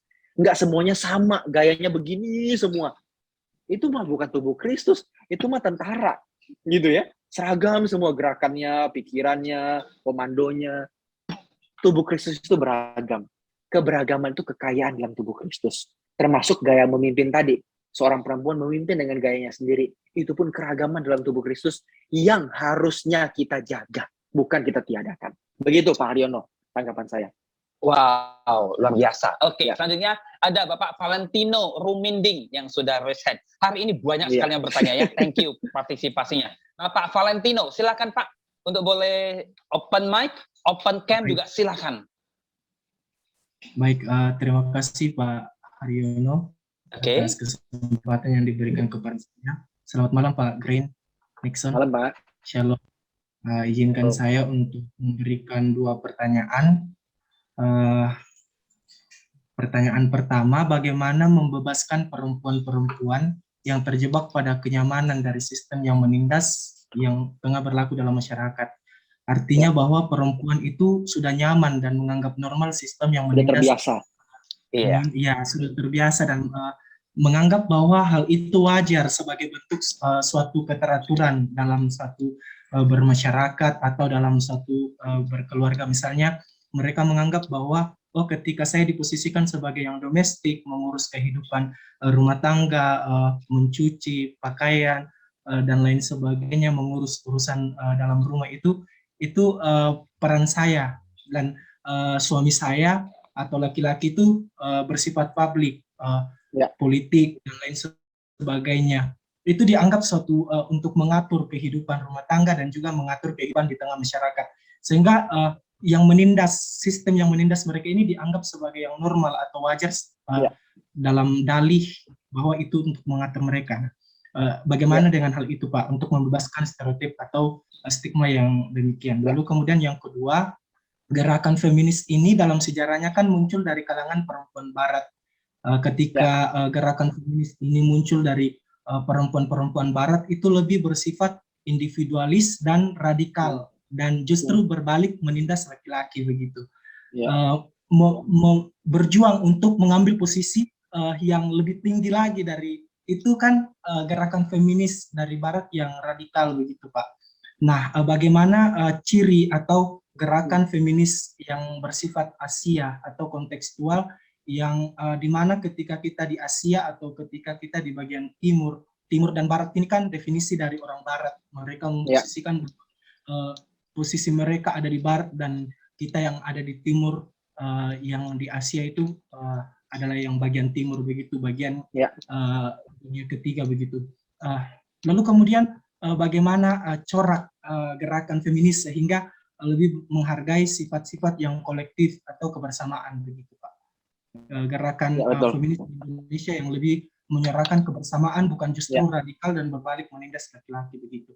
Dan juga kan biasanya perempuan Barat mendefinisikan perempuan di timur atau perempuan di bagian Asia itu bahwa cantik itu harus seperti orang Barat, berkulit putih, berkulit bersih dan lain sebagainya. Nah, perempuan-perempuan saja yang menganggap mereka dari golongan Barat ini juga menindas sesama perempuan. Nah, bagaimana penindasan ganda yang dilakukan oleh perempuan di Barat terhadap perempuan di dunia ketiga, yaitu dunia timur begitu. Bagaimana pandangan Bapak terhadap ini? Terima kasih Pak. Oke, terima kasih buat pertanyaannya. Wah, kayaknya ada 3 dan 4 pertanyaan ini ya. Tentang kenyamanan sistem, kemudian tentang gerakan feminisme yang individu dan radikal yang akhirnya menindas, kemudian bagaimana gerakan feminisme yang sesuai dengan corak Asia gitu, dan kemudian yang keempat bagaimana dengan feminis yang menindas nggak sesuai dengan coraknya begitu ya, nggak putih, nggak gitu, menindas itu. Waduh, ini jawabannya agak lama nih. Silakan Pak, boleh langsung cepat aja, silakan Pak. Oke, saya singkat-singkat ya. Nanti Pak Haryono ingatkan saya poin-poinnya ya. Oke. Yang pertama soal sudah terbiasa ya, sudah terlalu nyaman dengan sistem. Nggak ada cara lain Pak dengan cara kita promosi. Kesetaraan gender itu harus dipromosikan supaya mereka yang belum terpapar oleh pengetahuan ini bisa terpapar, gitu ya. Nah, ini nggak ada cara lain selain memaparkan atau membuat mereka memahami tentang konsep kesetaraan gender ini, Pak Valen. Jadi memang mau nggak mau caranya dengan pendidikan supaya dia terbuka matanya, gitu ya. Kalau nggak emang nggak bisa. Apalagi ya kalau mereka sudah sangat diyakinkan oleh lingkungannya gitu ya, kamu memang begini nasibmu ya, kamu perempuan ya beginilah normal, kalau yang lain nggak normal itu nanti. Nah, itu sulit. Memang kita perlu pendidikan. Nah, di sini pasti ada banyak lah ya teman-teman, Bapak Ibu yang melek gender juga. Nah, ayo kita sama-sama kita harus utamakan ini ya. Kita mengharus utamakan pendidikan gender. Semua berhak kok untuk mendapatkan posisi yang setara, bukan karena gendernya. Gitu ya. Itu yang pertama, Pak. Yang kedua, soal apa tadi Pak Haryono, sorry. Tentang gerakan feminisme yang individual, radikal. Oke. Begitu. Oke. Yang di Barat itu, feminisme Barat, memang gini, gerakan feminisme sendiri pun sudah saling kritik-mengkritik di dalam dirinya.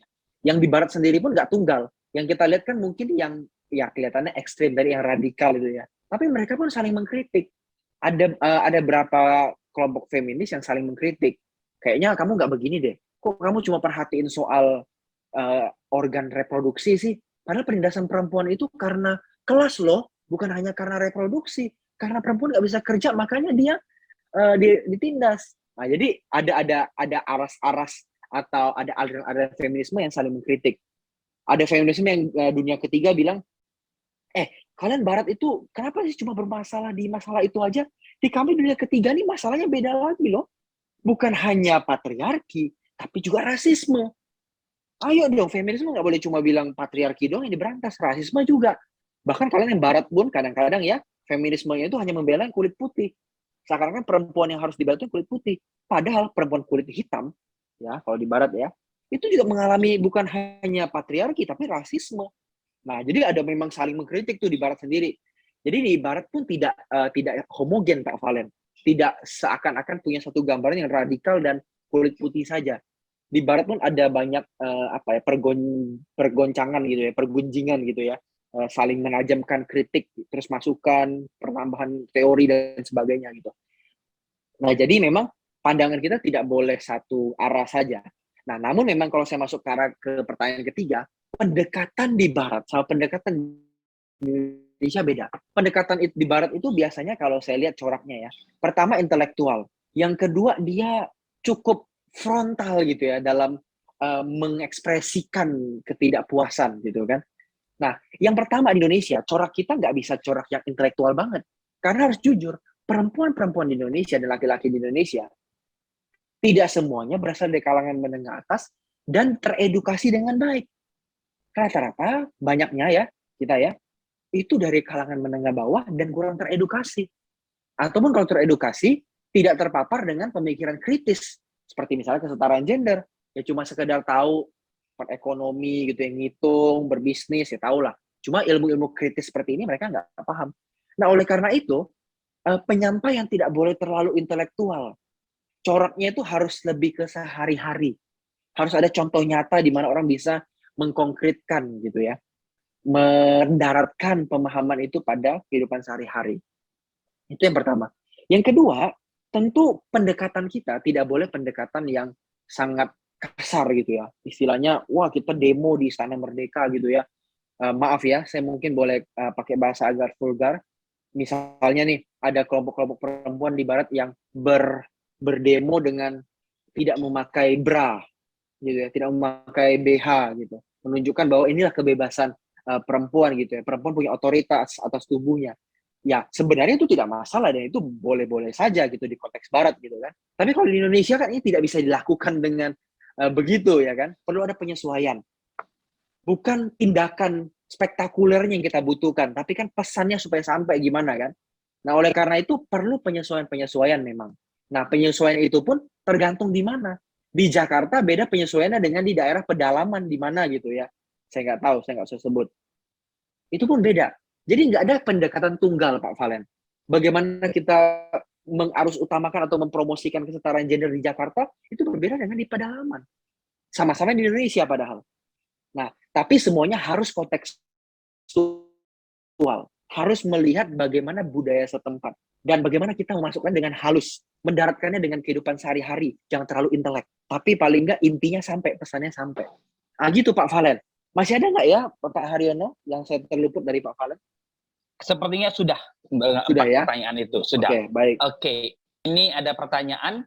Sebelum saya bacakan pertanyaan ini, ada settingan dari Pak Hanapi kembali, tapi saya rindu Pak Hanapi boleh, ketika saya baca kayaknya saya agak sedikit miss, jadi saya rindu Pak Hanapi boleh langsung buka kamera dan langsung ngobrol, boleh, tapi sebelumnya ada pertanyaan ini untuk Pak Nixon, izin tanya Pak Pendeta, jika ada transgender, cenderung feminim, sikap gereja terhadap hal itu diperlakukan sebagai perempuan atau laki-laki begitu? Nah, Oke. Jadi yang mana dulu nih Pak? Pak Hanapi dulu atau yang saya ini jawab dulu, dulu Pak. dari? Silakan jawab dulu, nanti Pak Hanapi bisa ngobrol langsung aja. Oke. Baik. Ini saya nggak tahu namanya siapa yang nanya ini ya. Titik doang. Tidak ada namanya. tanya, titik doang. Ya. Ya titik aja. No name. No name. Mau jawaban biasa-biasa atau mau jawaban spesial nih? Kayaknya kalau namanya titik berarti jawabannya harus spesial loh. Harus Namanya spesial. spesial. Okay. Aduh. Oke, ini agak kontroversial Bapak Ibu. Tapi ingat ya, saya kasih disclaimer dulu Bapak Ibu. Saya dengan rendah hati katakan, Bapak Ibu tidak perlu ikut pendapat saya, ataupun tidak perlu langsung setuju. Kita boleh berbeda pendapat, gitu ya. Kita boleh berbeda pendapat, tapi kita tetap satu dalam Kristus ya. Ya, ini kan hal minor juga, bukan hal keselamatan gimana gitu kan. Nah, kalau bagi saya kan studi gender di Universitas Indonesia Bapak Ibu. Saya riset, saya juga belajar tentang riset tentang kelompok transgender ini. Bapak Ibu, kelompok transgender ini bukan, khususnya di Indonesia ya, ini bukan kelompok yang pengen cari sensasi. Saya mau dari cowok misalnya, saya mau cari sensasi, saya mau jadi perempuan, supaya keren aja gitu. Bukan Bapak Ibu. Mereka itu mengalami pergumulan yang begitu luar biasa di batin mereka, di keseharian mereka, untuk bagaimana, misalnya laki-laki nih ya, laki-laki jadi perempuan ya, yang transpuan nih ya, bagaimana seorang transpuan ini menghadirkan hidupnya sebagai perempuan. Dia ingin jadi perempuan, tapi badannya laki-laki. Istilah yang sering orang ngomong itu, perempuan terperangkap di tubuh laki-laki. Gitu ya. Kalau penjelasan medisnya ada, tapi nanti jadi panjang. Ya, saya nggak usah jelaskan, tapi saya langsung kasih intinya aja ya. Tapi begini Bapak Ibu intinya. Intinya, yang tahu diri seseorang itu laki-laki atau perempuan, itu hanya dirinya sendiri. Itu hanya dirinya sendiri. Jadi jangan dilihat dari badannya. Karena ada fenomena di mana badan itu tidak mewakili identitas gendernya. Mungkin mulai bingung nih sebagian. Kok bisa badan nggak mewakili gender? Kan penis itu berarti laki-laki, Pak. Kalau vagina perempuan. Ada kelompok orang yang nggak begitu, Bapak Ibu. Badannya ada penis, tapi sebenarnya hatinya perempuan. Otaknya perempuan. Ada perempuan punya vagina, gitu ya. Tapi otaknya laki-laki, keberadaannya laki-laki.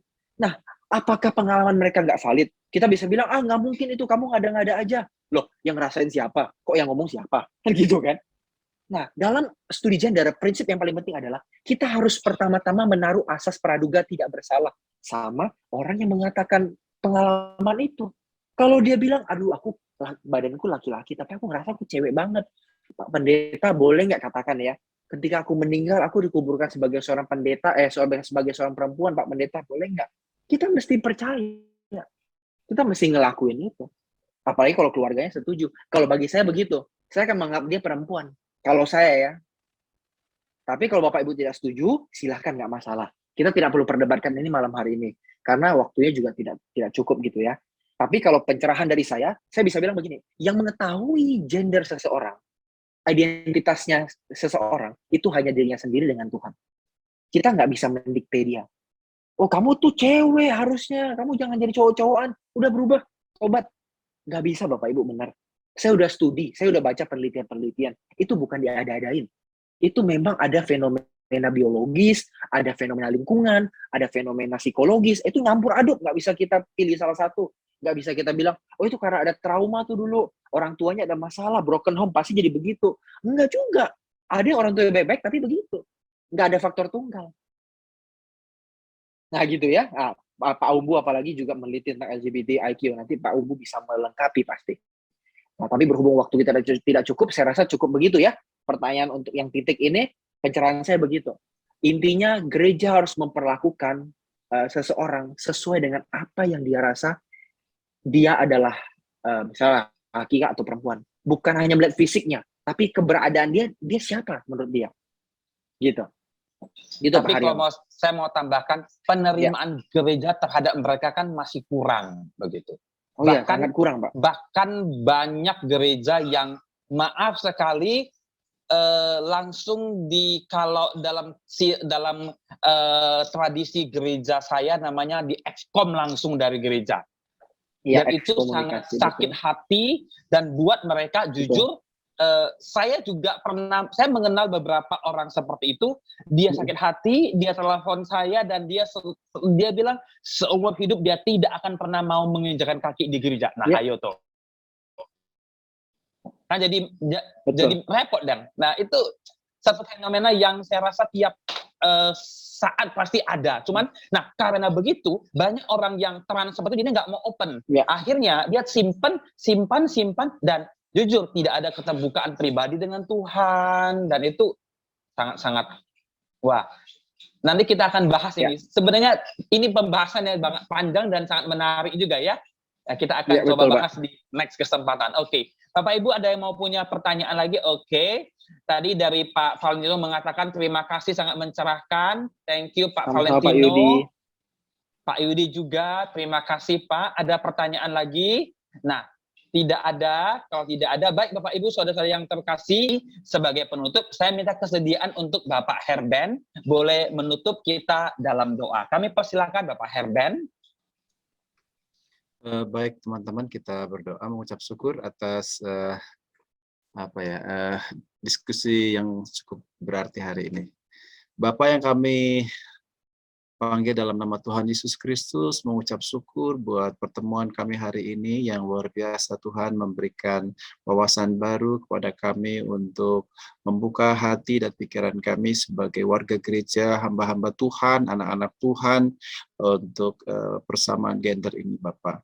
Terima kasih, pakailah hamba-Mu Pak Nixon yang sudah menyampaikan firman hari ini Tuhan. Pakai juga Pak Haryono, teman-teman yang hadir hari ini juga, biarlah kami mendapatkan berkat yang luar biasa. Terima kasih, biarlah juga Tuhan akan memberikan berkat-berkat yang sama untuk baik di antara perempuan maupun juga laki-laki Tuhan, karena kami tahu bahwa Allah ada bersama-sama dengan mereka. Terima kasih buat pertemuan hari ini, dalam nama Tuhan Yesus kami berdoa. Amin. Amin.